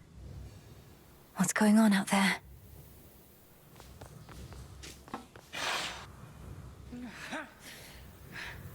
Titan. What? Prepare to suffer for all that you've done, wretch. Or shall I stay my hand merely because you made the mistake of loosening your hold on me? All of these newfound thoughts within my mind. Was all of this your doing, witch? I have no memory of you, and yet, who are you? Kronos, Headmistress, wait! I think I can explain. Melinoi, where are we? One instant I discover that our enemy invaded Erebus, the next I know he's groveling about my feet. How is this possible? What have you done? Headmistress, you don't remember, because you weren't there with me. But as for you, Kronos, who am I now to you? You are my granddaughter, Melinoi, whom I know both from this life and an altogether different one, which I now realize was but a dream, a delusion. So then, all I have left is this. All that you see is what you wrought. As for this other life, how much of it do you recall? Your youth here in this house with me. How you delighted in a hiding game when you were but a girl. How you and Cerberus would fight, but out of love. Not in the way we fought this very night. I did not realize there could have been this other past we shared. This better past. A better past? Nonsense. None of it occurred. Nothing has changed. You should be gone, Titan. Not flooded with false memories. All these memories that sprang to his mind, I remember them as well. A life I could have lived had the Titan never struck. But I struck. Ever hated and shunned. Finish what you set your mind to, granddaughter. I have no desire to exist in such a world with all of you like this. Not for one moment longer. Silence! Melinoi, come to your senses. Whatever you did, this wretch is finished and shan't be using his old tricks again. End him. Wait, please, let me prove this to you. Kronos. Grandfather, listen to me. Steady yourself. Use what power you yet have, and release our family from your hold. Our family? They are bound as yet. I had them bound. For all this time. What have I done? Father, mother, brother. My family. Where are we? Is this my house? Father, what is the meaning of all this? Oh, Hades. Perhaps the princess can explain. As for the queen and prince and all the rest, Melinoi, they need but hear your voice. And I await their judgment and your own. Go on, then. This had better work.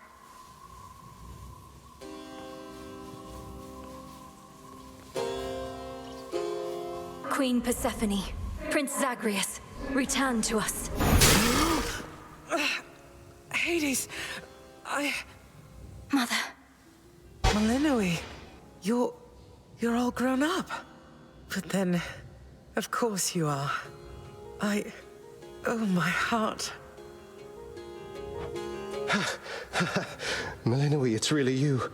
You look just like your nightmare reflection did. So long ago, before the little you was even born. Did we succeed? Oh, I'm shaking. They shall recover. Give them time. And give me death. Go on and send me to the blasted void already. You son or that witch, or you granddaughter, one of you. For I am weary of it all.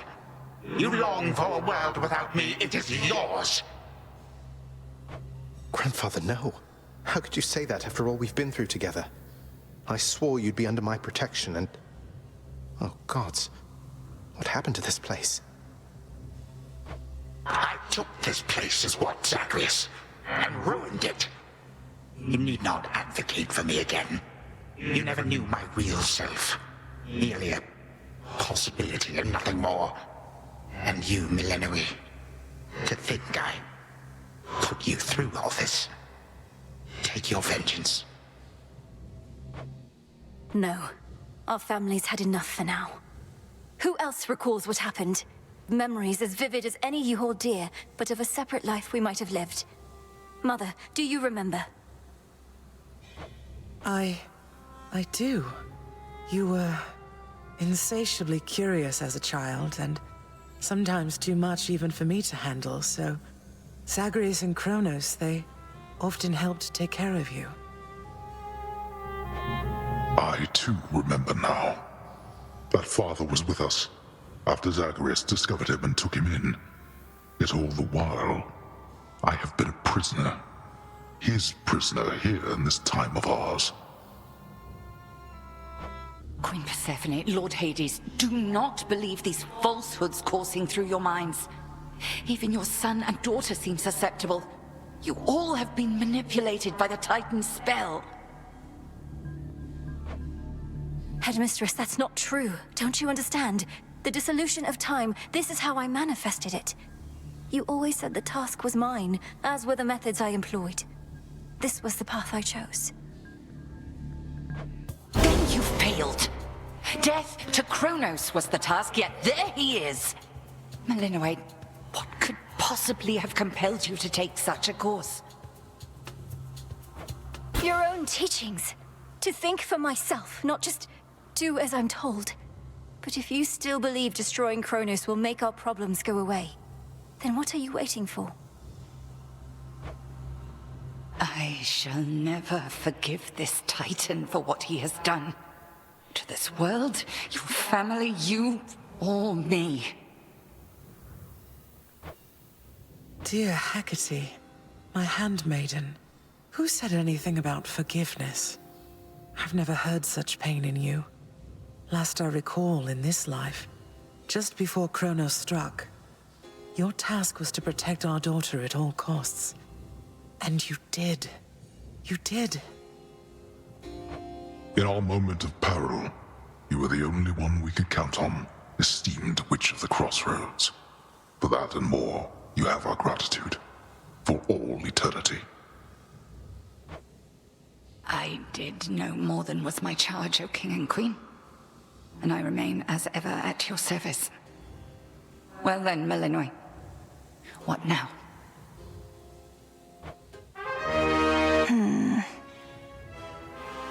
What now? There is so much to be done. Bringing this house to order, for one thing. Mother, father, you've seen what was possible. Let us give Kronos one chance to make himself useful, starting with our restoration efforts. Would you grant me that? Granted. We're not finished with you, Kronos. They say time heals all wounds. Prove it. Granted, but only this one chance. By the grace of the Princess of the Underworld. You would permit me such a chance? But I cannot change what already occurred. Cannot undo the unforgivable decisions I have made. Your time itself. We're not demanding you move backward. We're demanding you move forward. To move forward. That is all I have ever known. then I shall make time. Both for this house and everything. Then be so kind as to get these chains off me so we can get to work. And so the Princess of the Dead remained in the House of Hades with the Titan of Time and the rest, to aid in the recovery of however much was not forever lost. The rightful Underworld King and Queen were swift to organize this relatively painless task, and Shades of the Dead, still loyal to their cause, answered the call. They and the Titan picked up many pieces of the past. And soon, the house grew more like how it used to be. But then, a summons from Olympus arrived, and the princess knew her stay had reached its end.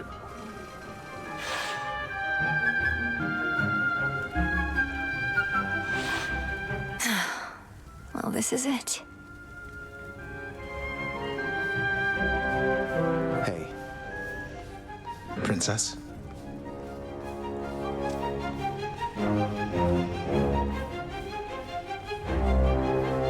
Well, I think we can fix up the rest of this place on our own.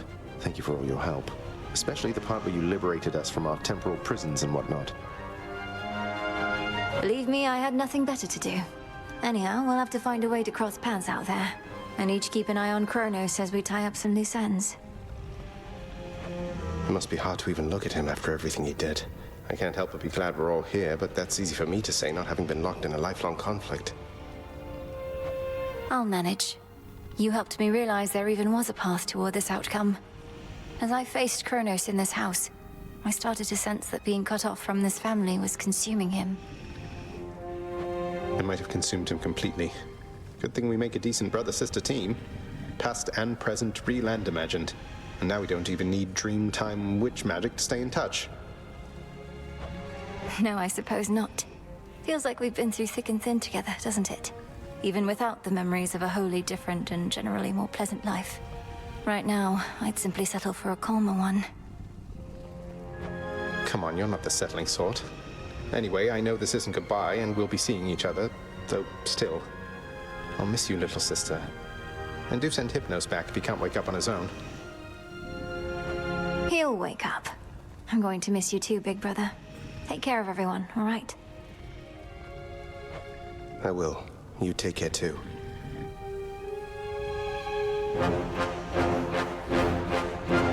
The notoriously fearsome triple-headed monster Cerberus rests in his favored spot, and now regards the Princess of the Dead with 3 expressions different than before. Well, boy, this must be the next best thing to guarding the Underworld's gates. Say, do I have your permission to give you a scratch? The way my brother demonstrated before. You're a fine dog. The very best.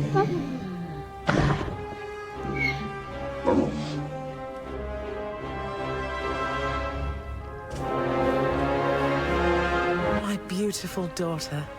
We were just talking about you. How you were as a child. Both in this life and the other.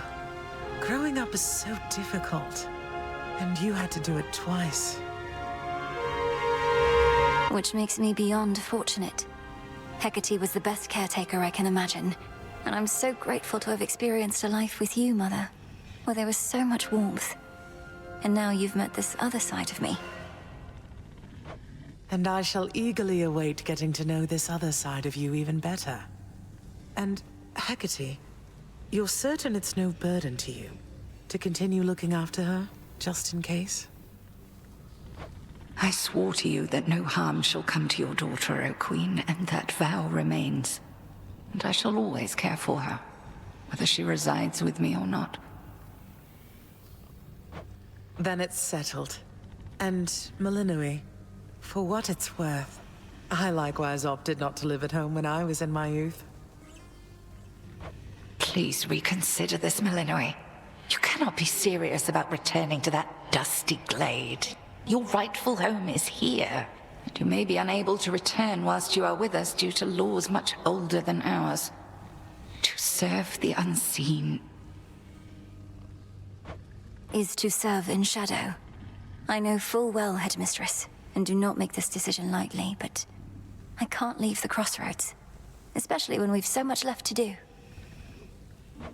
Working with Kronos on this new venture of his, you've been instrumental in altering time as we know it.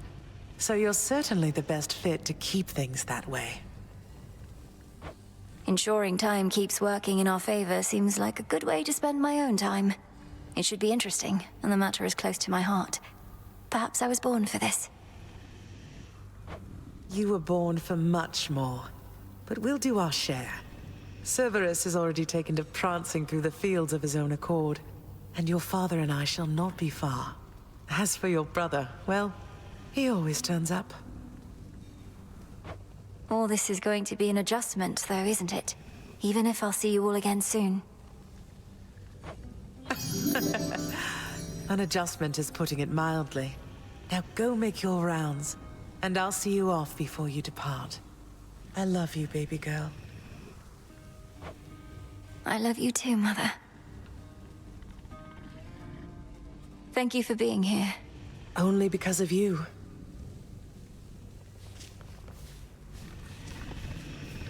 Hail. It's been an honor, sir. The honor is mine. Heading out? Olympus doesn't like to be kept waiting, I know. We'll remember you here, lass. Somehow it still feels as if we've only met. What an unusual time.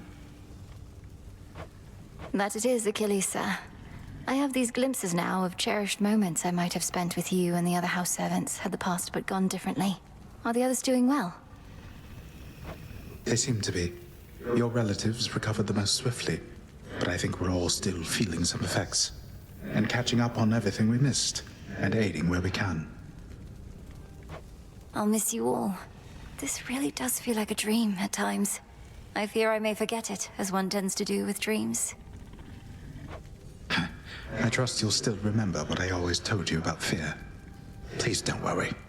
I know we may not see you for a while, but I shall await whenever we may meet again. As shall I. Let me get that for you. That's the way.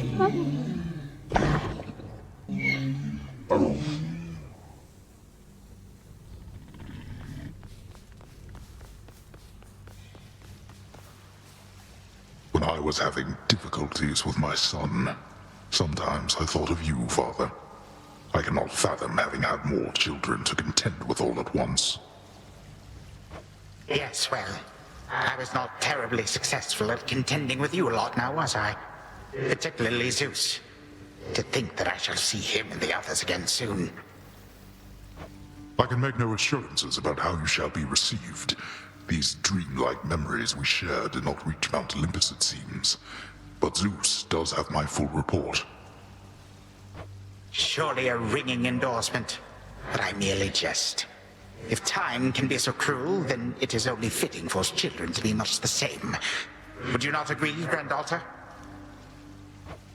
We may have more in common than we'd like to admit. But in any event, Lord Uncle Zeus asked you to come alone. Only the Fates now know what lies in store. Although there's still no sign of them, even with Nyx's aid. None. I cast them into the abyss. Had I known precisely where, they would have known how to get back.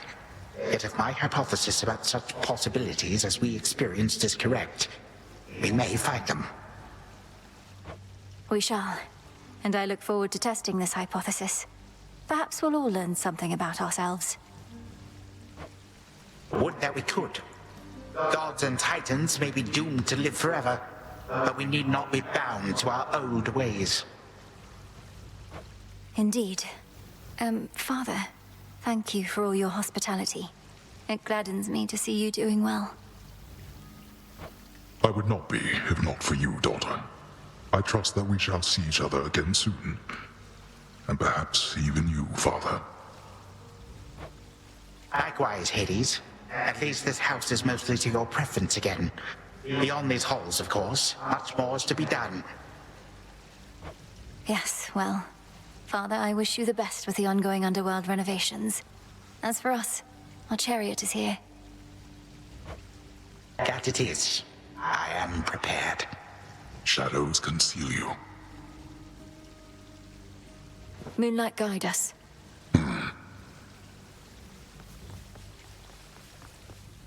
Sister Selene. Great mix. My faithful Eye of Night, my child. Thank you for ensuring that our realm remains secure and keeping watch above it all.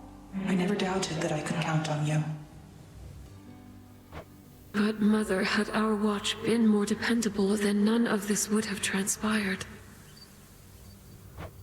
Trying times shall always come about, testing our resolve. Thus we grow strong, as do the bonds we share. Even now, I sense the powerful connection between you and the princess of the underworld. It was my honor to work with Sister Selene Onyx. She has always been my guiding light. I'm so pleased that you could finally see each other again. A reunion you made possible, with Hecate and the Unseen. Your services shall be remembered, O Millenoi, Princess. Now go, for there are more reunions to be had. Thank you, Mother, and farewell for now. I must say, I did not expect that we could ever draw you down this far, Sister Selene. I thought perhaps not even Headmistress could in all her experience. If you are ready, little star, then let us go, lest we outstay our greetings and farewells. I am honored to have seen these halls, and to return to Shadow with you on this night in victory, not haste. Come, Millenoi, for all the reasons that Selene says. We have a delivery that we must make besides. Then let's be off. If only Artemis were here, this could have been a proper Silver Sisters reunion, couldn't it? Then let us ride into the dark above. And do be careful to hold on as we depart. Farewell. Farewell. Goodbye. Goodbye, daughter.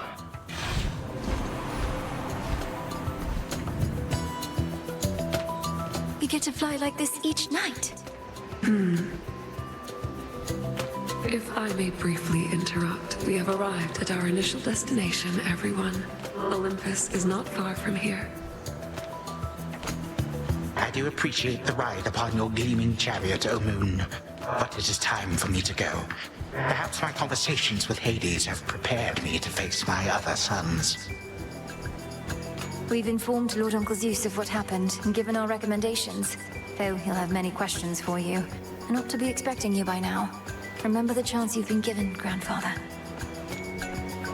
Time cannot forget, and ought never to be late. May Zeus at least permit me to assist you from here on. Knowing there were real possibilities, this all could have gone worse.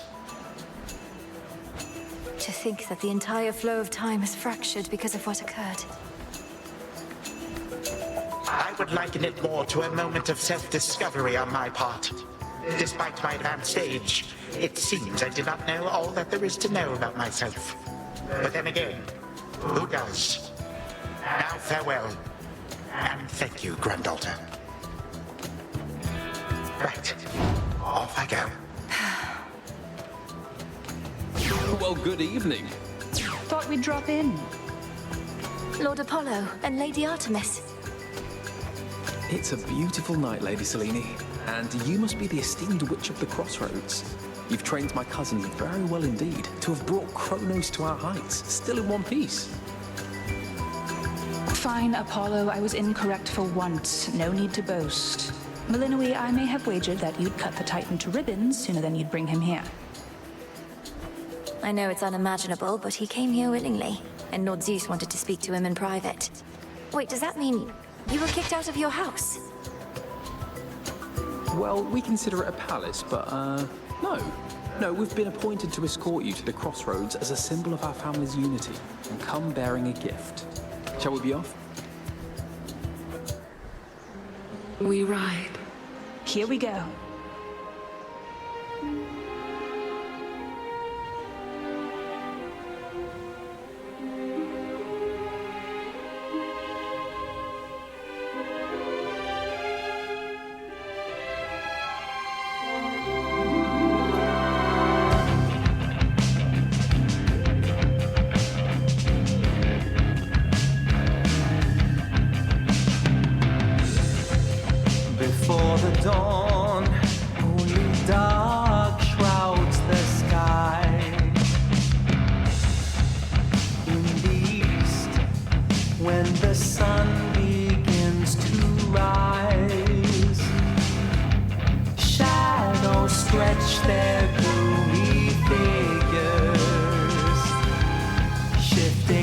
till the twilight comes now.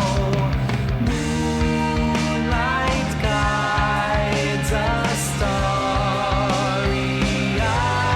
and seeing all are one, the glowing moon and shining sun, the shadow and the light are two signs of a single golden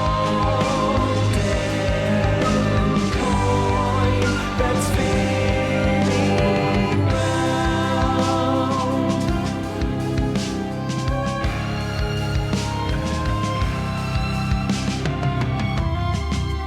After dusk, when the moon starts to rise, silver rays to illuminate the night. Seas reflect her gleaming beauty, carried along the changing tides. Then dawn arrives, and just in time, repeating, all are one, the glowing moon and shining sun, the shadow and the light are two sides of a single golden coin that's spinning round.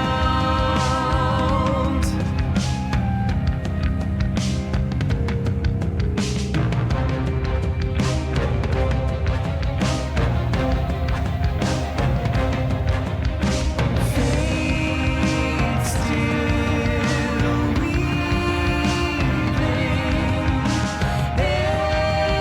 enter leaving.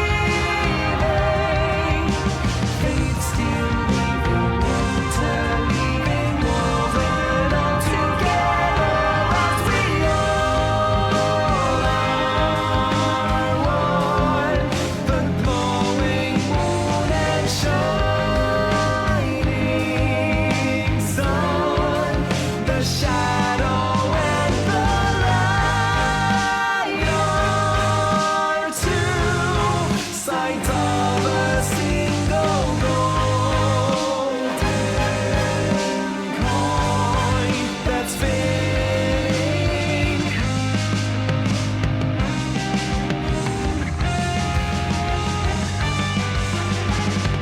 Time moves past, the fates' designs arrive at last. What came before has come and gone. The moment's yet to come.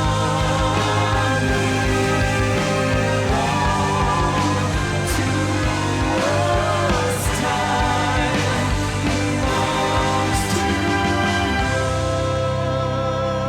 us.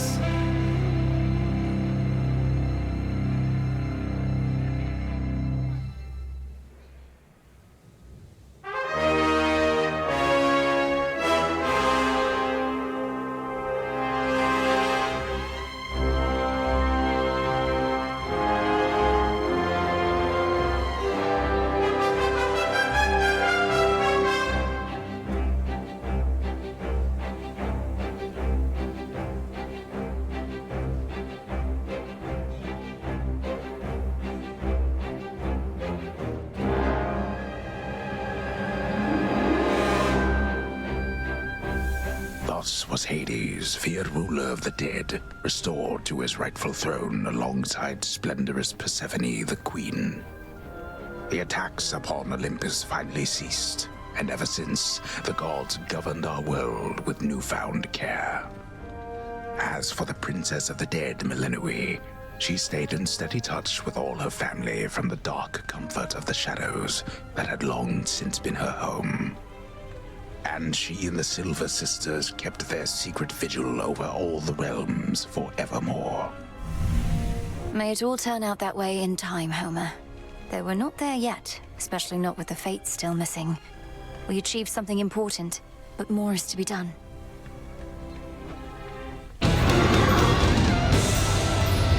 I said we're not finished. The gift of music, bestowed to mortals by Shining Apollo himself, has the capacity to stir the soul like nothing else, regardless if the soul is of the living or the dead. Well, then let's stir some souls.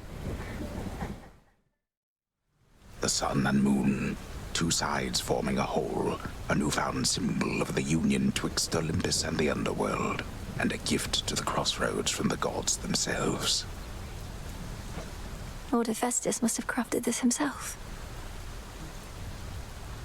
Generously provided by Apollo and Artemis. Amid the stench of death lies a rejuvenating spring, etched from a block of stone into the likeness of the Virgin Goddess and the underworld's rightful queen. This fountain... Mother... The storm of Typhon, which no longer plagues Olympus, once again engulfs the Princess of the Dead, for there are possibilities in which the father of all monsters lives. Well, not for long.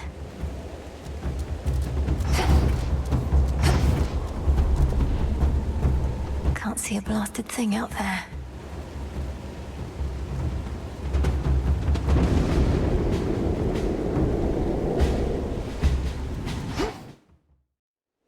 Once more, no trace remains of our world's worst monstrosity, and the mere possibility that he could have wreaked further havoc on this mountaintop grows faint.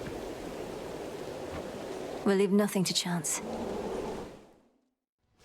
I'd say we have sufficiently retraced our steps.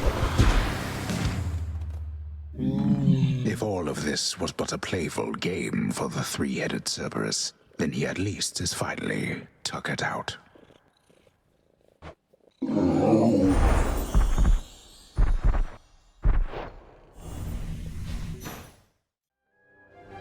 The one-time guardian of the gates of hell restrains his viciousness for the princess. There you go. Such attention for this dog.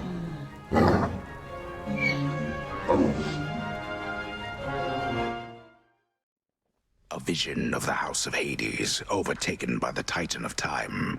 One possibility that could have come to pass had not the princess just eradicated him. I can get used to this.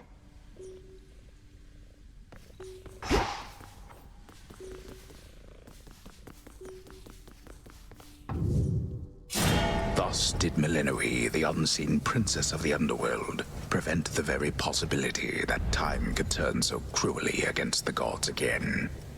At least one possibility, of which there may be many, many more. For time flows like a river, and its passage and its currents take strange turns. The princess never did see the true House of Hades again, not on this night at least. But it is still entirely a mess from all which the Titan wrought, so she did not miss much.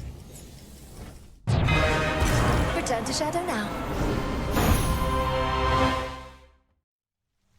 There are no second chances in this world. The Titan Kronos once intoned that there is no undoing past mistakes, mere fleeting possibilities, lost to time. Possibilities that could have been. Playtime is over. Ensuring time flows freely forth apparently requires cleaning up the mired Hound of Hell.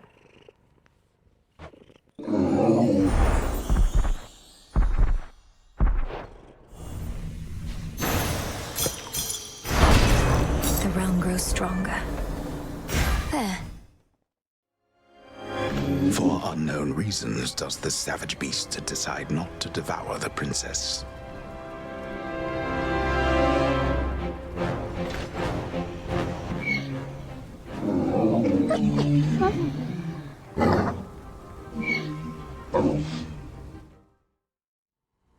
The House of Hades once again stands tall and stately, with the proper countenance engraved upon its heavy door. But the Princess of the Dead has a different entryway in mind. Time for a quick dip. Once more has the fierce princess of the underworld ensured that time flows freely forth, and in so doing, vanquished a foul remnant of her foe. The work itself can be quite rigorous, having to cross to other possibilities out of the singular reality we know. Thus the princess now feels ready for a nap.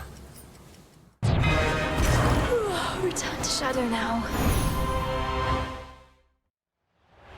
A shrouded glade, shorn from the heart of the land, somehow remains suggestive of a time of peace and beauty that has long since fallen deep into the distant past. Times change. A figment of the monstrous Typhon is destroyed, yet none perhaps shall know of it, save for the Princess of the Dead and her grandfather Time, and you, and I, and whosoever else shall hear my tale, I suppose. Return to Shadow now. On such particularly fearsome nights, the Witch of Shadows is believed to haunt this awfully putrescent field, whilst conducting her profane experiments upon the dead. Still feel a little nauseous after that. The only time that we experience is now. We have the Princess of the Dead to thank for it, through all her tireless endeavors, such as what transpired on this very night. Return to Shadow now. Even the faintest river current in the underworld bears willingly the boatman of the dead, wheresoever he may please. I'm grateful he made the trip. Now I release you. Playtime at last is over for old Cerberus, but he shall have another playtime hence.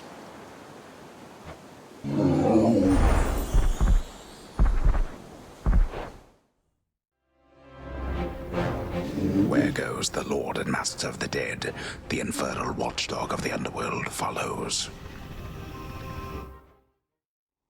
The river Styx here once again flows red, as well it had in ages past, pouring still into the underworld's heart, even whilst all through Tartarus, the titaned gold yet glimmers. Not forever, it won't. Perhaps after this point, the three fates suddenly appear and say, "Well done, Melinoi, but we shall now take care of everything." And then they do. How happy of an outcome that would be. Return to Shadow now. Alright, boy, calm yourself. This sure beats guarding underworld gates, the monstrous hound perhaps is thinking at this time.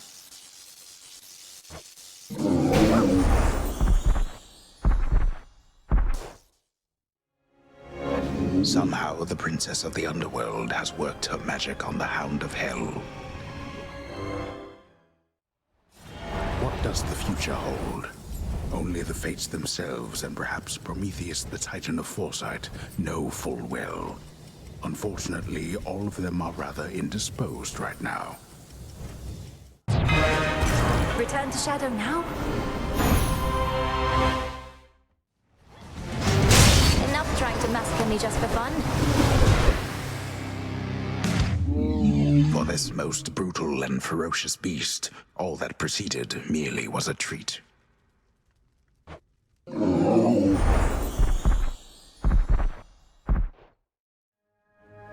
The brute brutal hound of hell by now permits the Princess of the Dead to approach. The future is uncertain, but one certainty is this. Time marches ever onward, often faster than one might presume, until we find ourselves wherever the fates mean for us to be, which in the Princess of the Dead's case is right here. Return to Shadow now. Playtime is over! The many tiny demons causing hellish Cerberus to itch and scratch so much no longer bother him for now.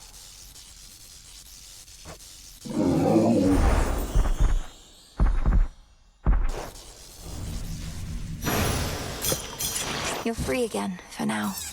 Mine. The multi-headed monster keeps his fury well in check, beside the rightful underworld king. After accomplishing a truly monumental feat, the ever-modest Princess of the Dead respectfully requests for there to be no boasting or exaggerated tales of her ultimate result. Merely a brief acknowledgement like this. Return to Shadow now. Thus, the ever-ready Princess of the Underworld gained the very heights of Mount Olympus to confront an unspeakable horror that awaits. It is no secret to which horror I refer. No secret now to its enormity, its boundless anger, or its many, many eyes. Such horrors cannot truly be destroyed, unless the princess can come up with something at a future time. Return to Shadow now. Much is required to subdue the hulking, furious progenitor of all the world's monstrosities.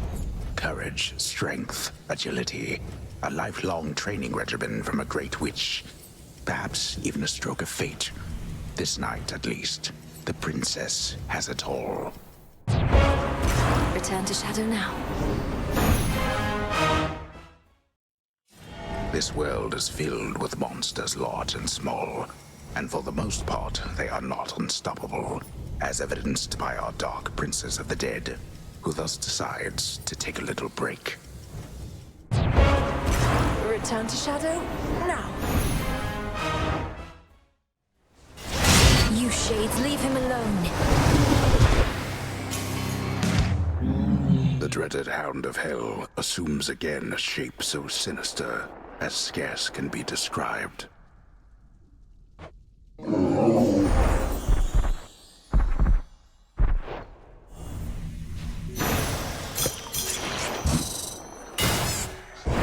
These tears are for Lady Medea alone.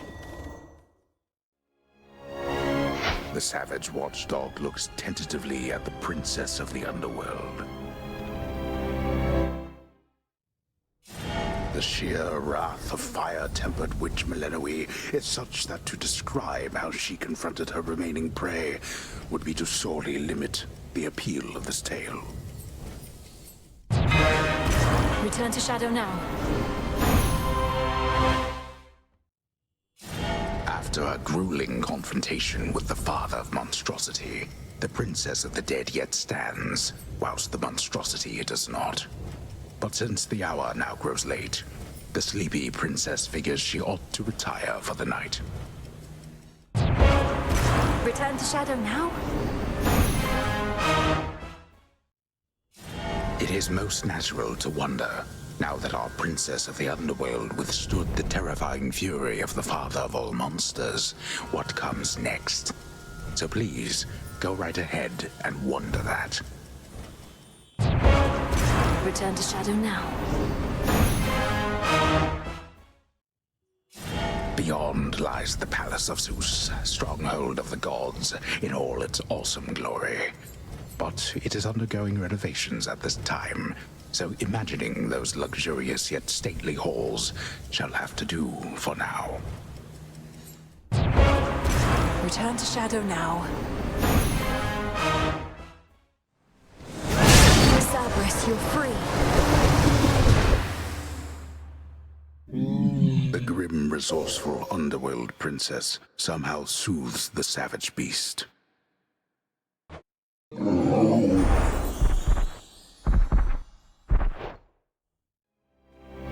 Three-headed Cerberus eyes every surface of the chamber all at once. Time itself is every mortal's enemy, and enemy to some immortals too. So let us all be thankful that the Princess of the Dead has really throttled him again. Return to Shadow now. The boatman Charon, one-time steward of the dead, now sculls the rivers of the underworld in aid of those who yet resist the Titan Lord. What would we do without him? Looks like you've had enough for now. Three frightful yet familiar canine countenances then emerge.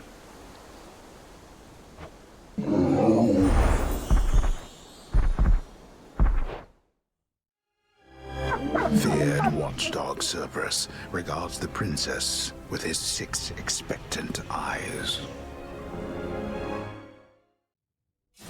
From Shadow sprang the peerless witch Millenoi, and back to Shadow she returns for now. We shall resume her tale at another time.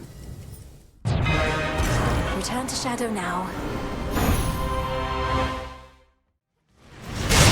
There. You must be tuckered out by now. The fire-breathing guardian of hell has had his fill of brisk activity for the time being.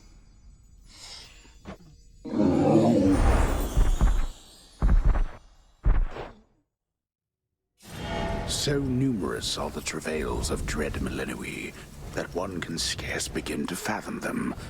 But on some evening, fathom them we shall. Return to Shadow now.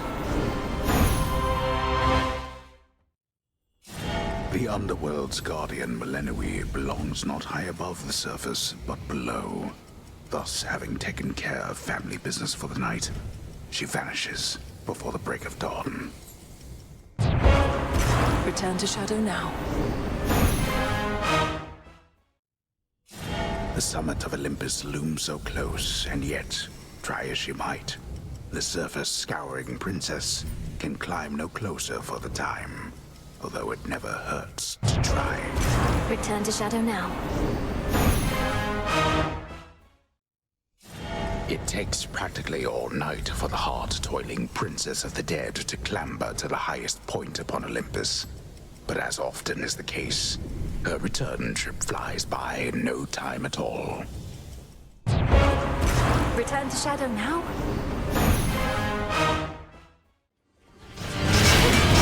Kneel, boy, that's enough. Whether he fought ferociously or merely played, three-headed terror Cerberus does not let on.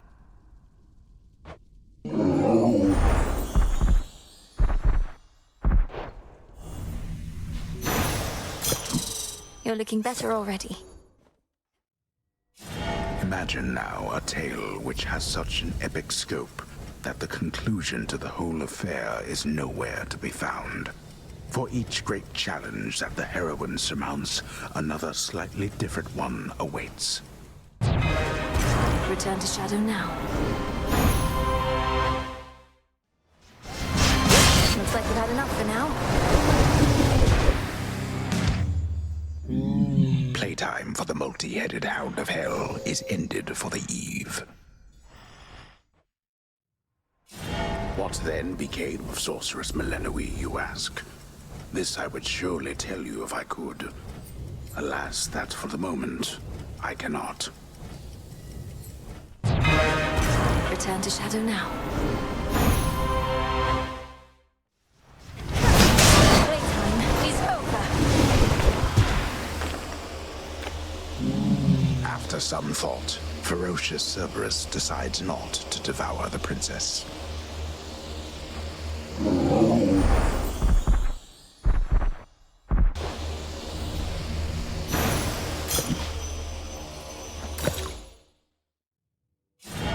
One rightly may imagine that this tale has a very thrilling end, although I'm afraid for now that we are out of time. Return to Shadow now. Upon the mountain of the gods, one's mortal senses surely would be overwhelmed. So if you are unable now to see or hear or smell or touch or taste it, that is surely for the best. Return to Shadow now. The stunned and elated onlookers of Elysium gaze upon the seldom-seen princess, having heard only the terrifying rumors of her fury, and paid witness to it all firsthand.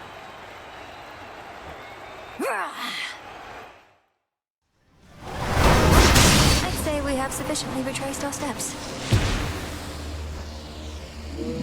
If all of this was but a playful game for the three-headed Cerberus, then he at least has finally tuck it out.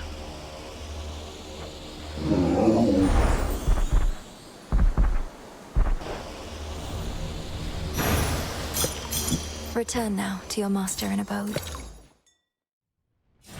The subsequent events were fraught with ambiguity. The tale's theme as obscure as its setting. Whether the princess truly found that which she sought remains contested to this day. Return to Shadow now.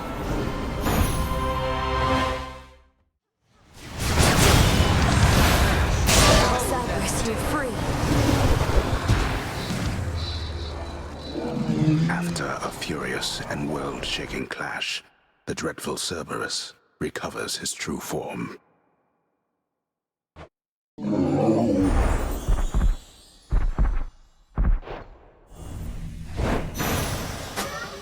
Go find your master now. Stardust. Mission complete.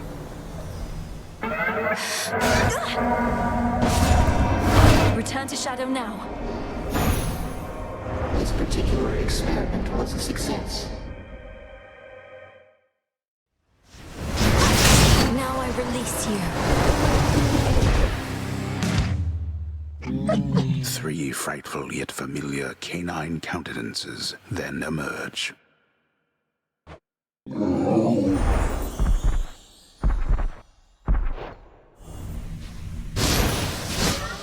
You're safe now. You're all right. Return to Shadow now?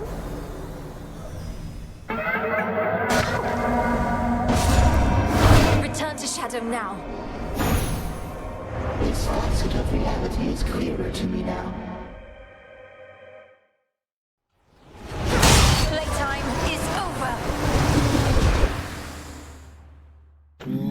The beast-defeating princess returns terrifying Cerberus to his senses and familiar form.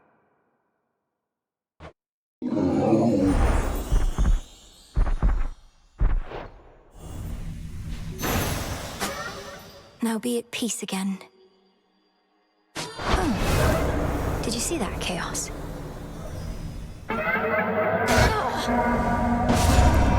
Return to Shadow now. May my stardust compensate you for your services. If one is of the underworld, having to battle at extraordinarily high altitudes is ill-advised. There must be some more down-to-earth approach. Return to Shadow now. Beyond that besieged precipice, the Princess of the Dead discovers all the splendors for which Mount Olympus is well known, and she partakes of them, including an express trip back to her more modest home. Return to Shadow now.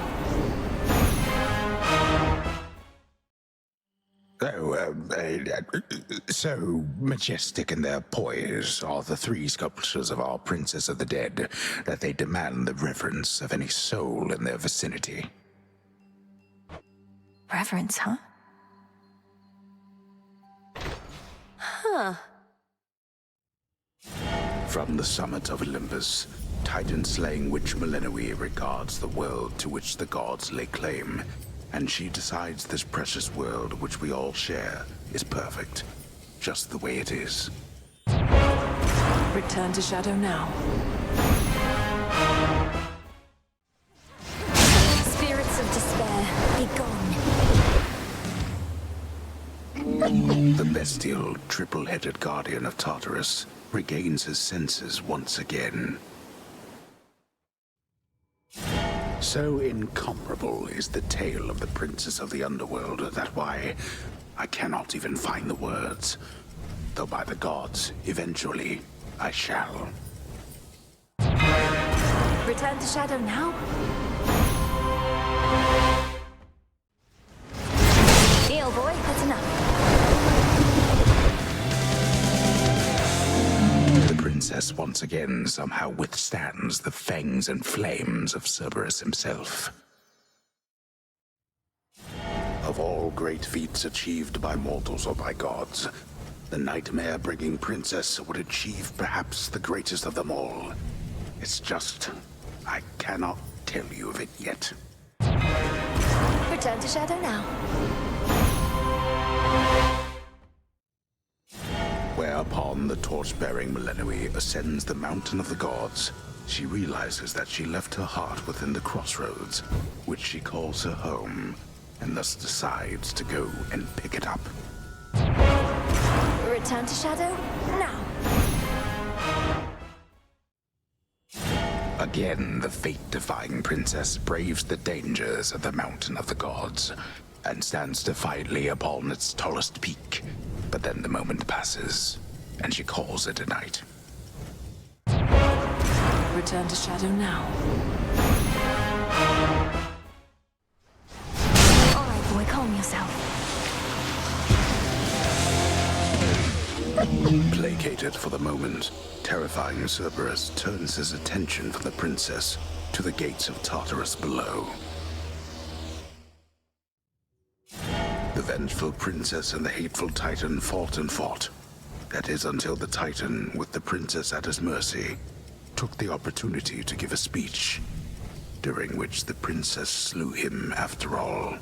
Return to Shadow now? There. You must have tuckered out by now. Three-headed Cerberus tempers his boundless rage and hides for now his fangs. Surely from there the princess of the underworld vanquished hateful Kronos utterly, restoring peace wherever it was lost, and then lived joyfully for all eternity? Return to Shadow now. Something where Hypnos used to be. Having vacated the crossroads in all haste, the until recently long dormant incarnate of sleep delivered certain articles in show of gratitude, and perhaps more. I ended his dreams, and in a way, he ended mine. The noxious, death-strewn field beyond the city of Ephira now lies still once more, although a sense of rising fear yet lingers with the many restless souls that there reside. Lady Medea certainly transformed this place. Imagine knowing everything that shall transpire, much like the fierce Titan of Foresight can. Amongst the many questionable benefits, you would not need for me to say what happens next. Return to Shadow now. Enough trying to massacre me just for fun. The fire-breathing guardian of hell has had his fill of brisk activity for the time being. Thenceforth, all of the effort and hard work put in by studious Millennium converted to a suitable reward. A life of pleasure and of luxury, perhaps. For what is life, if not completely fair? Return to Shadow now. Though bolstered by colossal Charybdis, Scylla and those monstrous songstresses from the abyssal sea yet prove unable to complete their deadly act. In the end, a normal night for them. And so, conniving Kronos was never heard from again, and young Melenui and all her comrades lived happily ever after. Or did they? Return to Shadow now. It is said that the father of all monsters possesses countless snaking limbs and peering eyes. So if the Princess of the Dead took out a few this night, perhaps it was of little consequence. Return to Shadow now. A hidden secret of the ancient weapon wielded by the erratic embodiment of strife proved not quite unpredictable enough to take the Underworld Princess off her guard.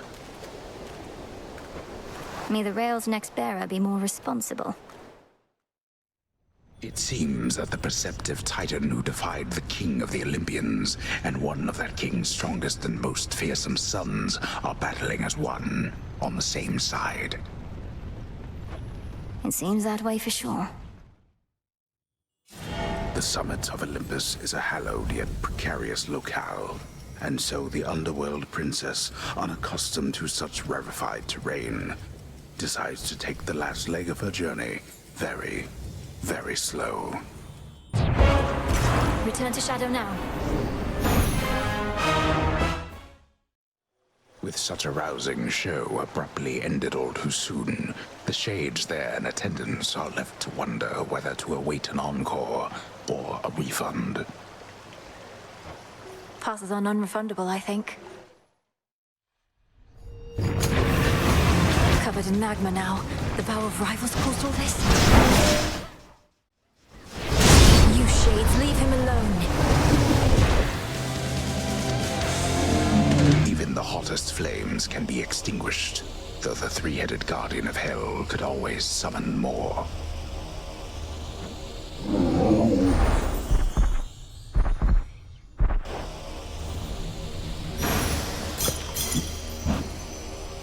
Gemstones. Surely a pleasant outcome of some sort awaits. Perhaps the princess is invited to a regal ball, and therein meets her heart's desire, all whilst dancing to a catchy tune. Return to Shadow now.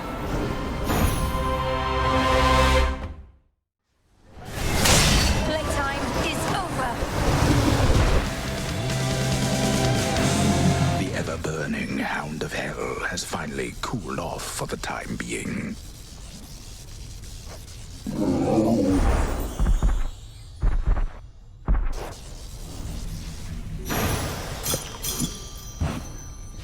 I can use this.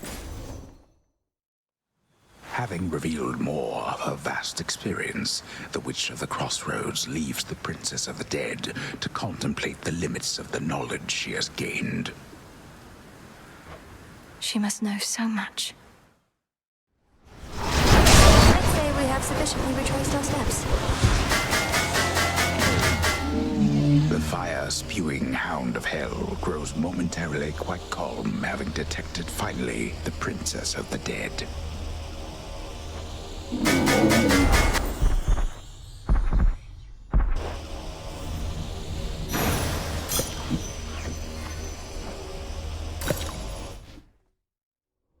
The fear-invoking greater demons that took hold of Cerberus have scattered into dark recesses, terrified perhaps by the sheer might of our princess. I don't even really mind the heat. Not even deathless gods are able to entirely withstand the sheer relentless force of time. And yet upon this night, the Princess of the Dead has seemingly achieved exactly that. I think I know something of time by now. With the forces of her enemy in ruin at her fiery feet, Princess Melenui decided to return whence she came, for she could always devastate them more some other night. Return to Shadow now. A foul shoreline that should never have existed mars the border of the rift, beyond which stately Mount Olympus looms, stricken this night by strife and fear in turn. The other beach was quite a bit nicer. These hallowed heights ought to be for gods alone, perhaps their worshippers at best, not for their former allies and their bitterest of foes who plot against their divine rule. What are they scheming?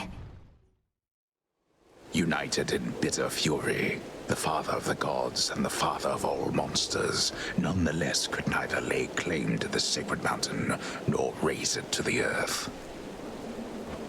And we'll keep it that way.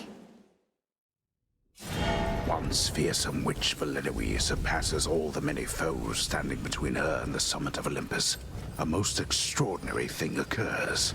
But all those in attendance made a promise not to tell a soul. Return to Shadow now. Not even time itself could stop the fierce princess from vanquishing that ancient monster, which so doggedly attacks the mountain of the gods night after endless night. I've learned their tricks.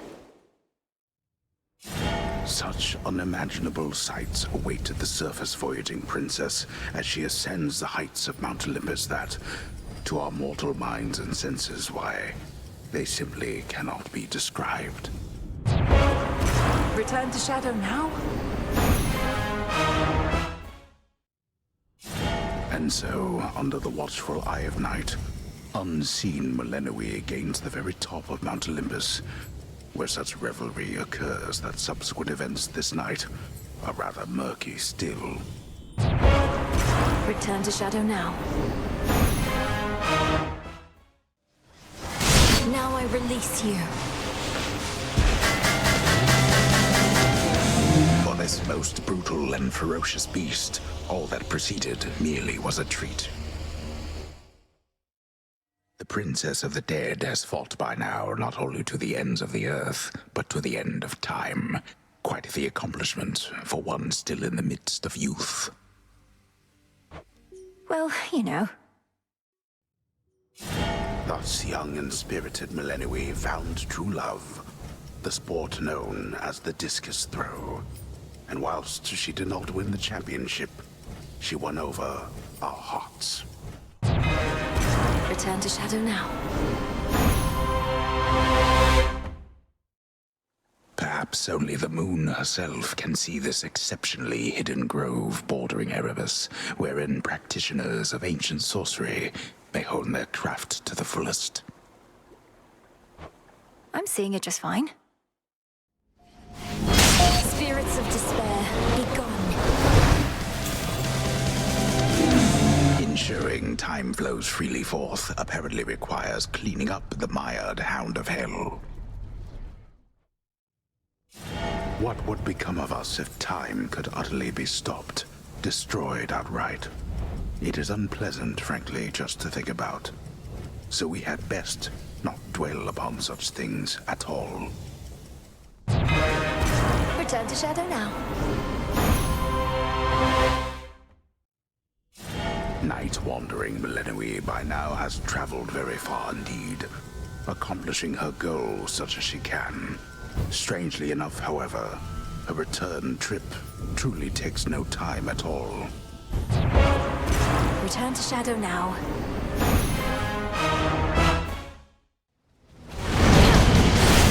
Cerberus, you're free. The many tiny demons causing hellish Cerberus to itch and scratch so much no longer bother him for now.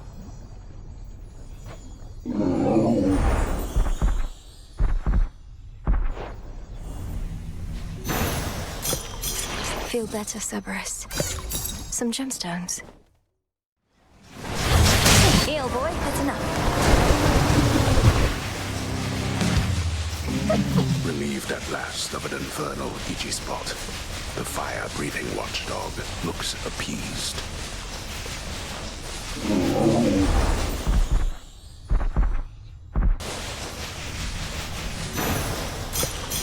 You're free again, for now. Good find. So lifelike was the nightmare tormenting the Princess of the Dead that she was very much surprised to learn that it was all a dream. Merely a dream, from which she shall awaken any moment now. Return to Shadow now. So violent is the clash that then ensues upon the summit of Olympus that I cannot even find the words to speak of it, although I mean to find them soon enough. Return to Shadow now.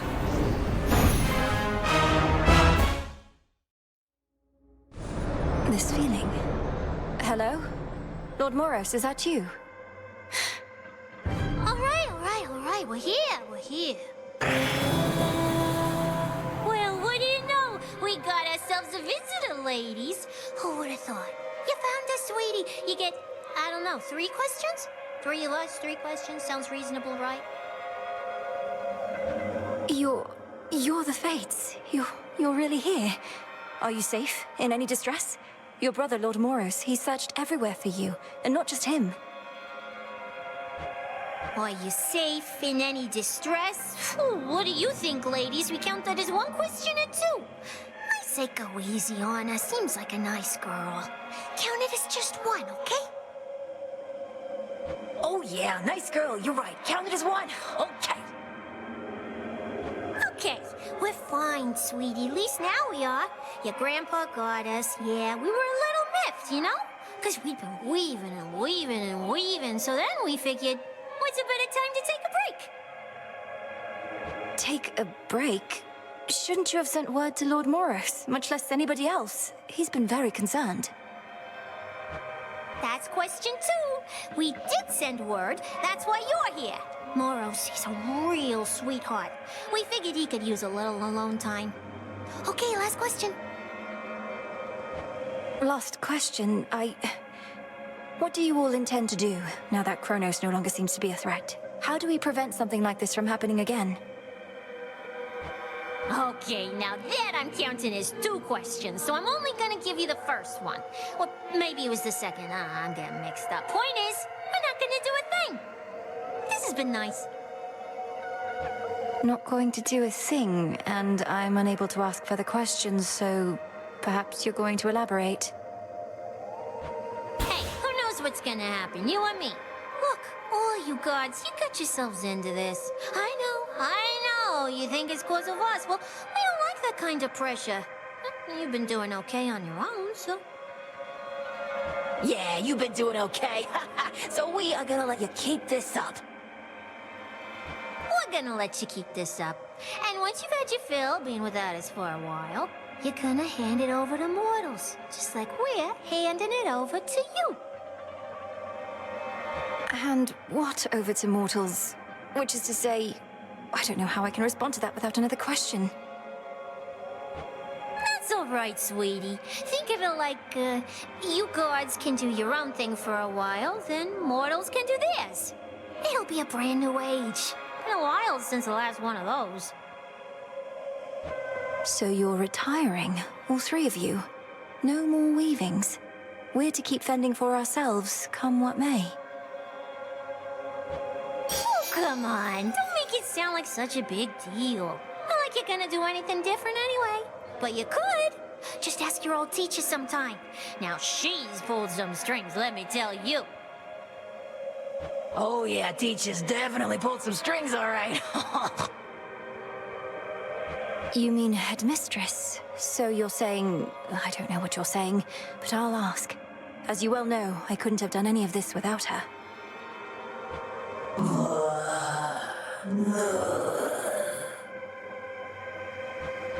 Yeah, we know. Well, anyway, sweetie, we're gonna cut you loose, as we've got other things to do. But not weaving.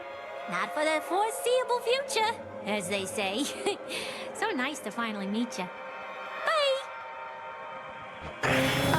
Bye, and thank you all. Thus Thus did the three reclusive and feared fates, whose often unpredictable weavings determine all that is to come, even for gods, declare the dawning of another age. An age in which both mortals and immortals shall be free to choose their path, so long as they believe the choice exists. A golden age, during which mortal kind shall not be ruled entirely by divine right, but by itself. Word quickly spreads from the heights of Olympus to the depths of the underworld, foretelling of this perhaps very, very distant future filled with possibility and the unknown.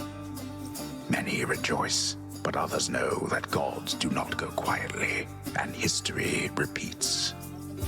For now, we can but use the time we have, both to prepare and, to the best of our ability, to live.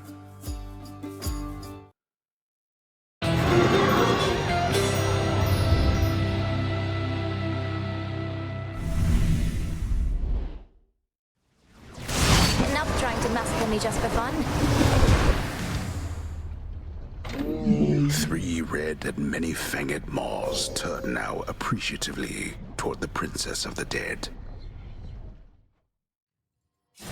Thus, having satisfied her heart's desire, the princess felt such jubilation that she burst into a mirthful dance, and so infectious was this celebration that her friends as well as foes all soon joined in. Return to Shadow now.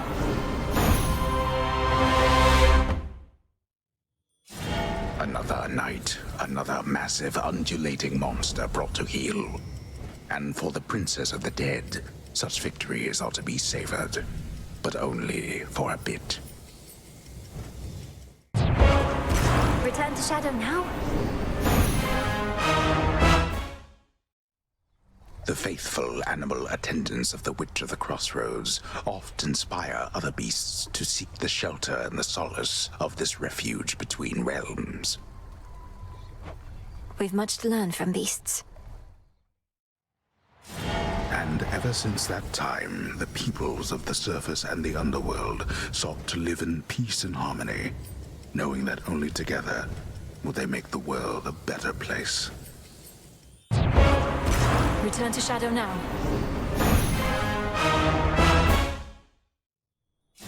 Only after all of that did normally diligent Millenoi discover she forgot something at home. Forgot her keys. So she turned toward the darkness, and she said, Return to Shadow now.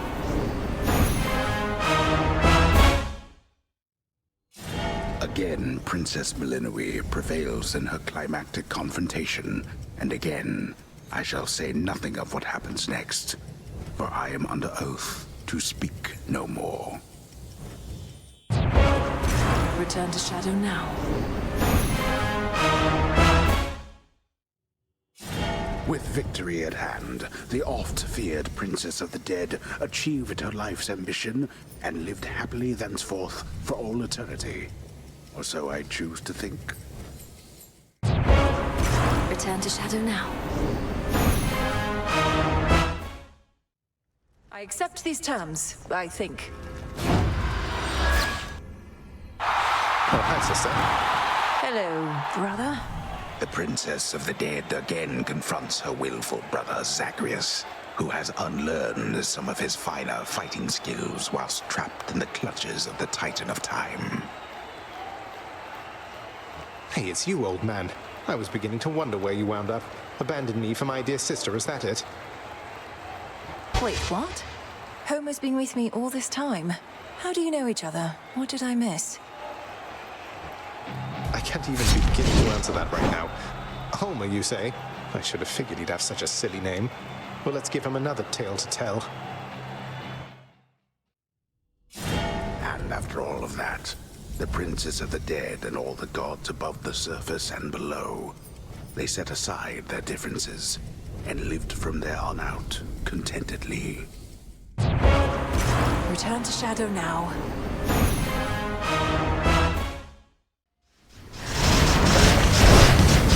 All right, boy, calm yourself.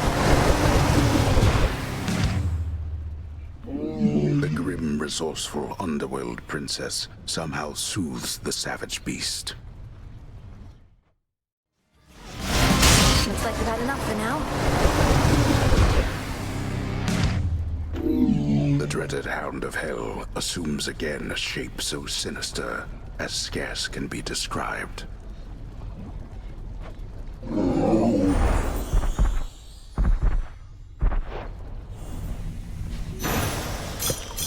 You're safe now. You're all right. Having resolved her family's blood feud, now the princess has scarce anything to do except to call this one a night, and on the next, give the rekindled blood feud yet another go. Return to Shadow now. The Dark Princess had always felt a strong connection with the dead, yet never quite knew why. That is until she realized that she was dead herself, and had been all this time. Return to Shadow now.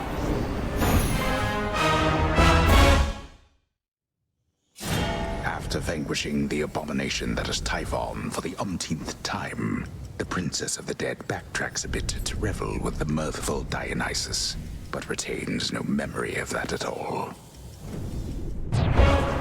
Return to Shadow now. So far beyond the scope of reasoning were the events that happened next, that committing them to words would be such folly as to not be worthy even of attempt. Return to Shadow now. That was the last we ever heard of the princess. Her tale was forgotten, it is true. Yet were it not for her great sacrifices, none of us would be here now, would we? Return to Shadow now. Born in shadow, the nightmare-bringing princess of the underworld shall return now whence she came. Return to Shadow now.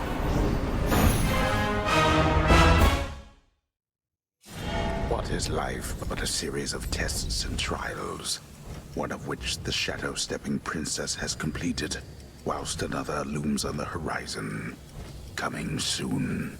Return to Shadow now? So many different possibilities exist in which the Princess of the Dead prevails or fails, and this is but one more. Certainly no two such possibilities are quite alike, nor ever have occurred before, nor ever again shall. Return to Shadow now. You must be tuckered out by now. Finally, the vengeful princess overcomes again the hellish monster standing in her way.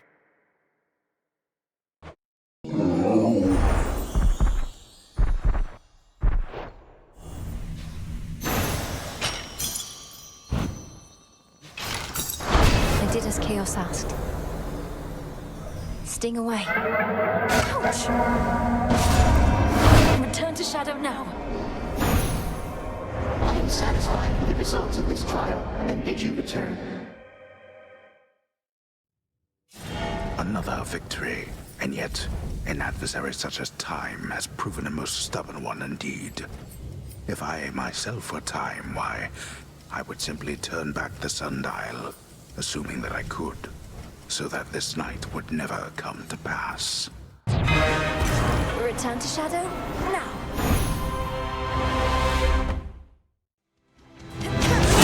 Spirits of despair, be gone. This sure beats guarding underworld gates, the monstrous hound perhaps is thinking at this time.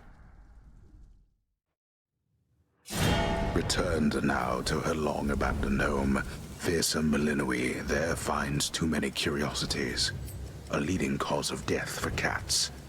And she likes cats, so exercises prudence and restraint. Return to Shadow now.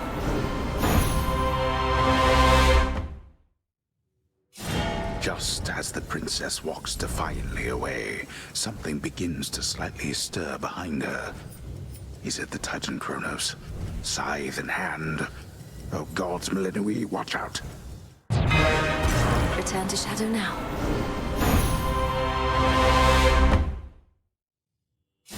Such unimaginable sights await the surface-voyaging princess as she ascends the heights of Mount Olympus that, to our mortal minds and senses, why, they simply cannot be described.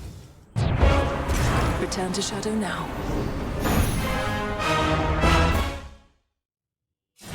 From Shadow sprang the peerless witch Melinoi, and back to Shadow she returns for now. We shall resume her tale at another time. Return to Shadow now.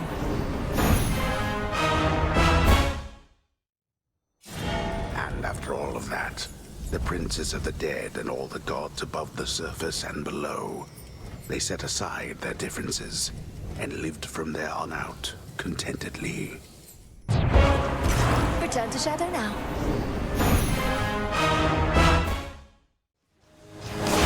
Playtime is over. Ferocious, fully clean, and multi-headed Cerberus descends again into the comfort of his pit.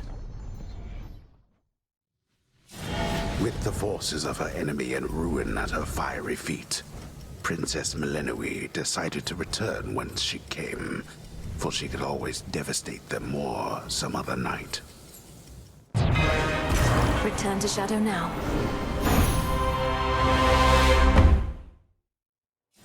The sheer wrath of fire-tempered witch Melinoi is such that to describe how she confronted her remaining prey would be to sorely limit the appeal of this tale. Return to Shadow now.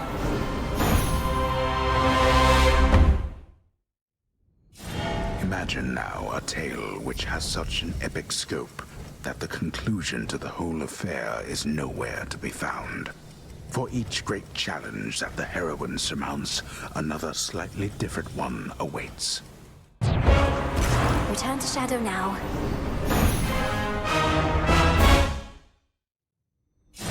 It takes practically all night for the hard-toiling princess of the dead to clamber to the highest point upon Olympus. But as often is the case, her return trip flies by in no time at all. Return to Shadow now. Another night, another massive undulating monster brought to heel. And for the princess of the dead, such victories are to be savored, but only for a bit. Return to Shadow now.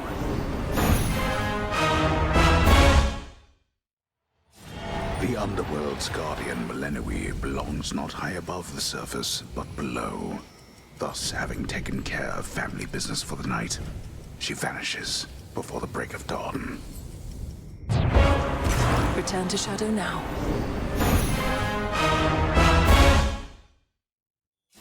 Much is required to subdue the hulking, furious progenitor of all the world's monstrosities.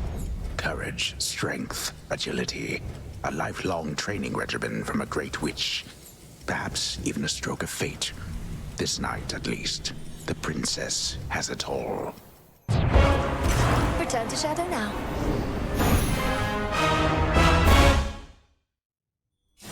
The Dark Princess had always felt a strong connection with the dead. It never quite knew why. That is until she realized that she was dead herself, and had been all this time. Return to Shadow now.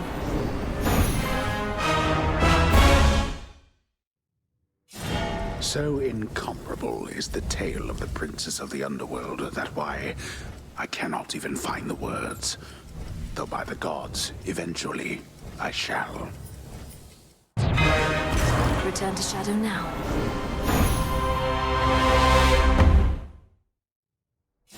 Having resolved her family's blood feud, now the princess has scarce anything to do, except to call this one a night, and on the next, give the rekindled blood feud yet another go. Return to Shadow now?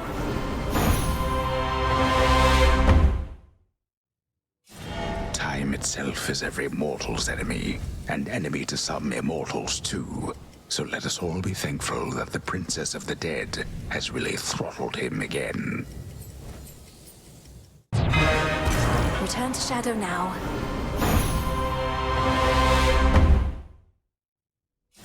The vengeful princess and the hateful titan fought and fought. That is until the titan, with the princess at his mercy, took the opportunity to give a speech, during which the princess slew him after all. Return to Shadow now.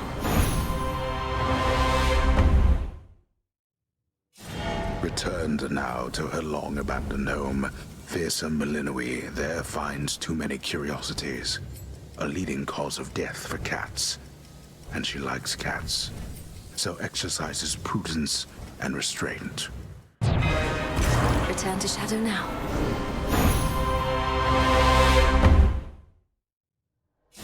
Of all great feats achieved by mortals or by gods, the nightmare-bringing princess would achieve perhaps the greatest of them all. It's just, I cannot tell you of it yet. Return to Shadow now.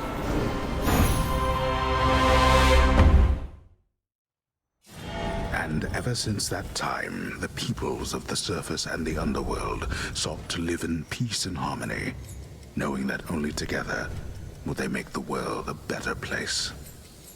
Return to Shadow now.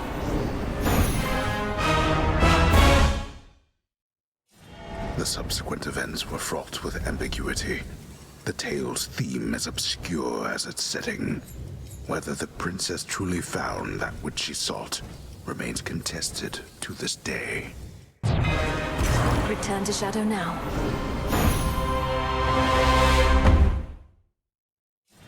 One rightly may imagine that this tale has a very thrilling end, although I'm afraid for now that we are out of time. Return to Shadow now?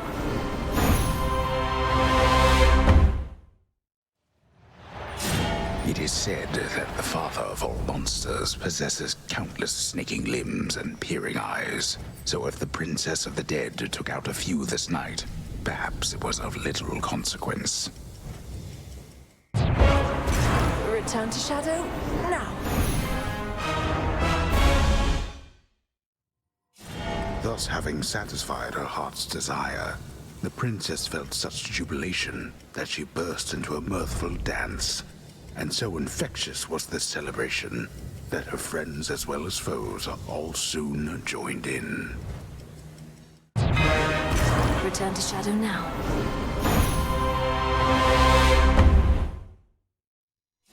The future is uncertain, but one certainty is this. Time marches ever onward, often faster than one might presume, until we find ourselves wherever the fates mean for us to be, which in the Princess of the Dead's case is right here. Return to Shadow now.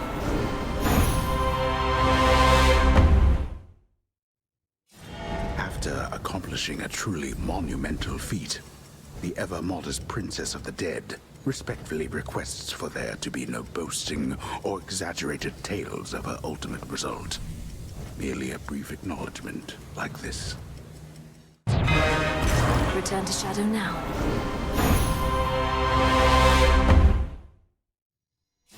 The only time that we experience is now. We have the Princess of the Dead to thank for it, through all her tireless endeavors, such as what transpired on this very night. Return to Shadow now.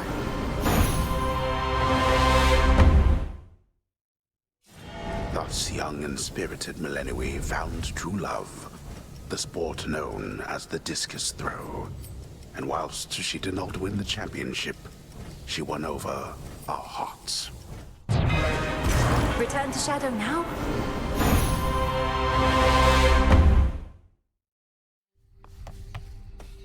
Hi, Melly.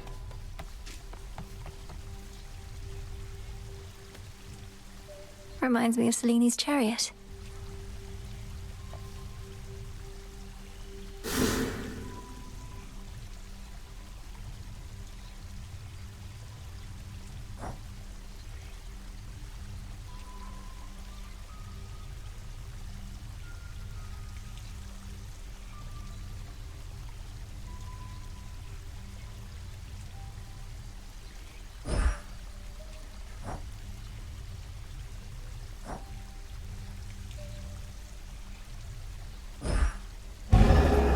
shall return. Few tales are told of Hades, especially whilst he is bound in chains in Tartarus, a prisoner of time, no longer ruler of the underworld. His sole salvation and our own is the fierce princess of the dead. She has at last confronted both of her great foes, scheming Kronos, the Titan of Time, and colossal Typhon, the father of all monsters. Confronted, but not vanquished either one. Yet. Head hurts. Death to Kronos.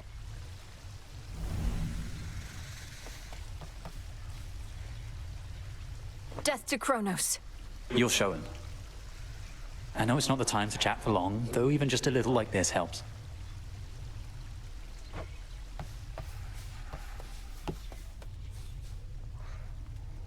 You're safe here.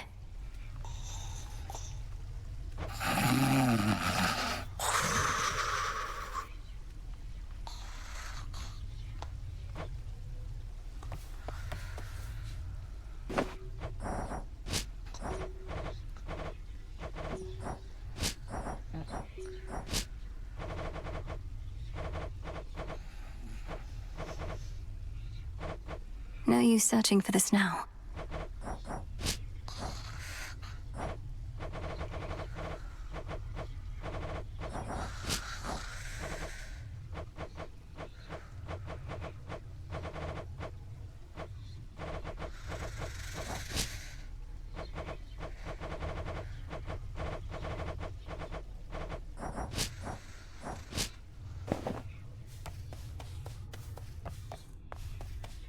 Millenoi?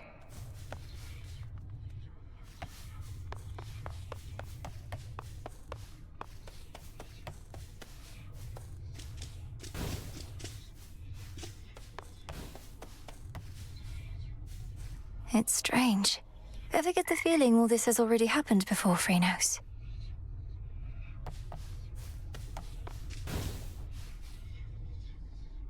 Dora, don't you pay any attention to what's been happening out there? The rise of the Titan of Time, the siege of Olympus?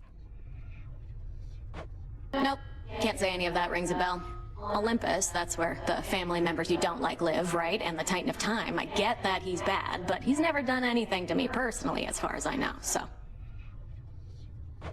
This entire encampment exists to resist his efforts to overthrow the gods and rule the world? Well then, maybe I should thank him, because I happen to like this encampment. Oh, shush. Brother, you don't remember him at all, and yet you miss him. Somehow you do.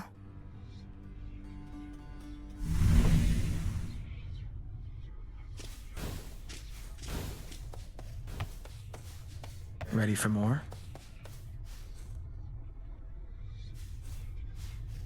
Moonlight, guide us. To victory. Remember that the future is yet to be woven, Princess.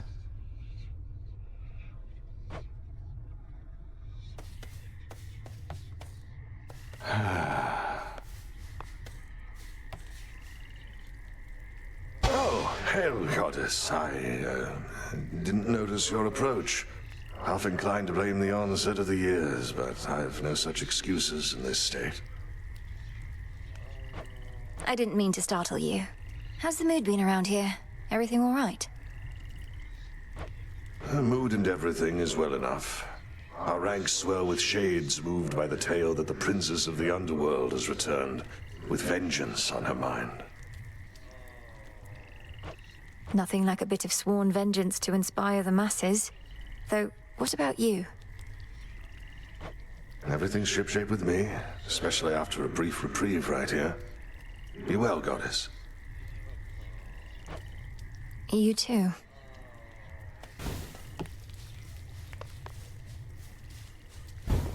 Forbidden artifacts.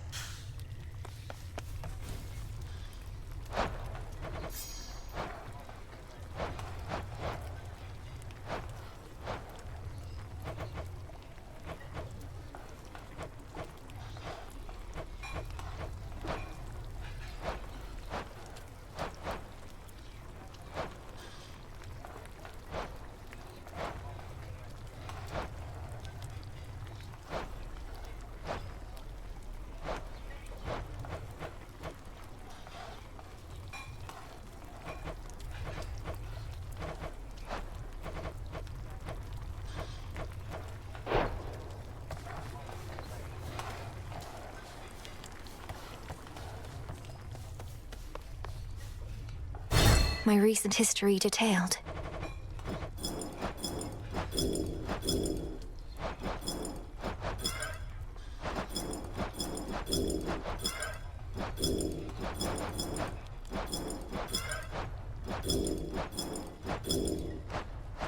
Good one that time.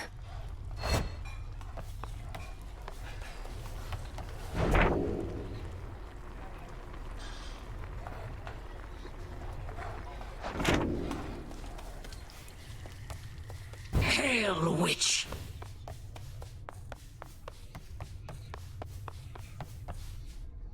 Death to Kronos. Death to Kronos. Again, I failed to destroy the Titan, Headmistress. Night after night, he thwarts me, expecting I'll eventually give in. But you've no such intent, correct? You cannot stop him, and neither has he been able to stop you. You are resistant to his power, and he cannot bar you from your realm. You make it sound as though I've beaten him. Not yet, but soon enough, I trust.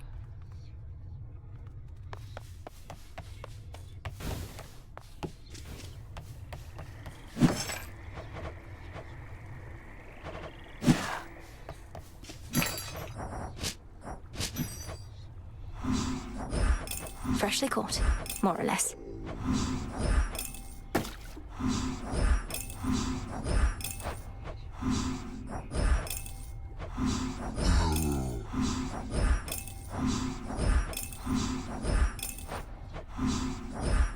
Freshly caught.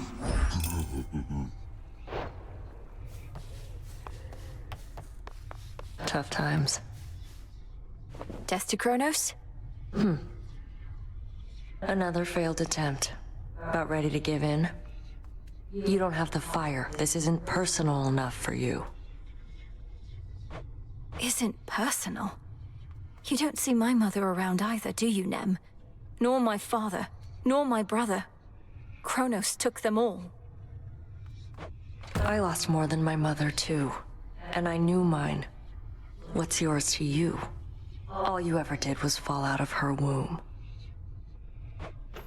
Silence.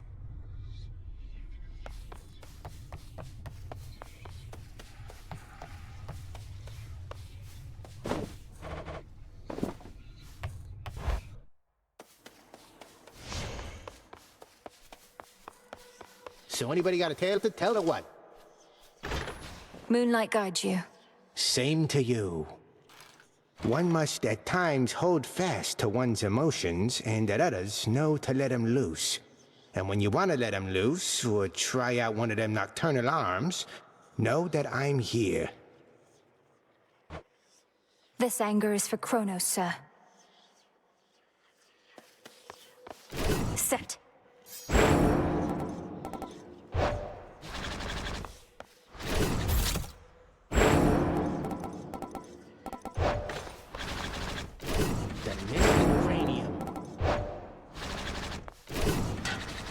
I'm honored as your bearer.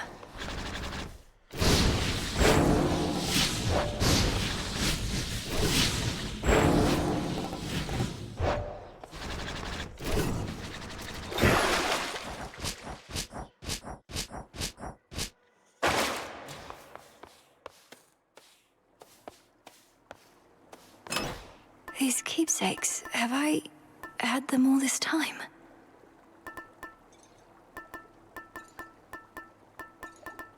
Anyway.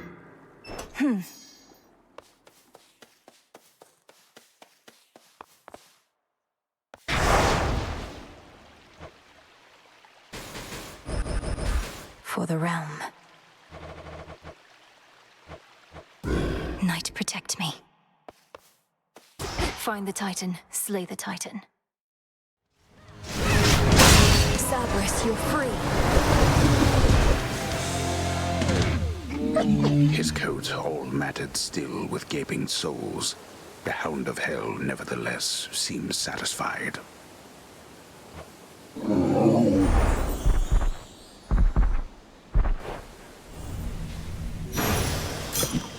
You're free again, for now.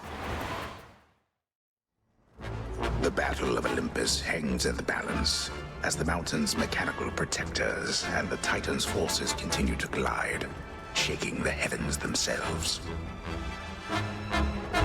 All the world shivers.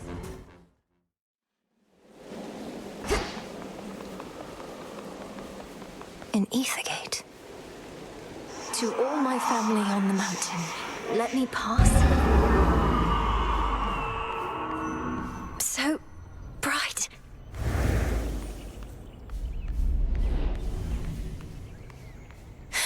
It's daybreak.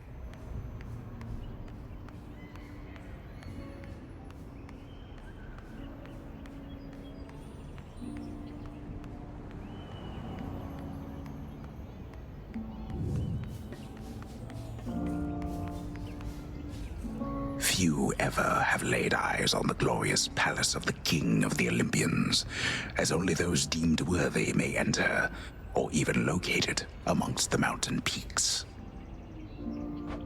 Well, here it is.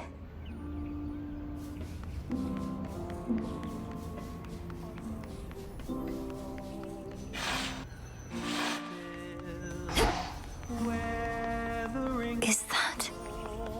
Look, husband. She arrives.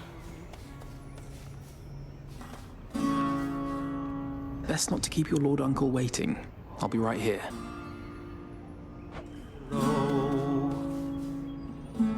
May moonlight guide you. Yes, thank you. Welcome, young lady, to our family's glorious abode. You have our thanks for seeing to it that the monster Typhon failed to reach us here. And you have our regrets that my lord husband left you to confront that horrid creature on your own. Most of the others are still fortifying the palace. Forgive our rudeness. There's nothing to forgive, Queen Hera. I am honored to have met you and King Zeus face to face and seen the glory of Olympus firsthand. I owe it to your generous support these many nights. Come now, Melinoe. We have a shared objective after all.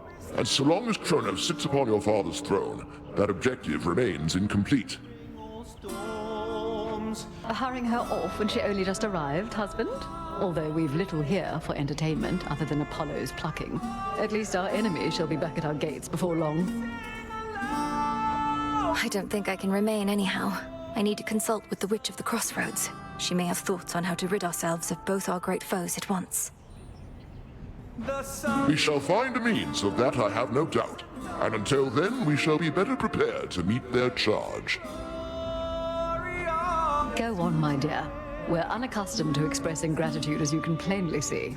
Until such time as your Lord Father and his own queen are restored, there's little cause for cheer, I think. Perhaps soon enough.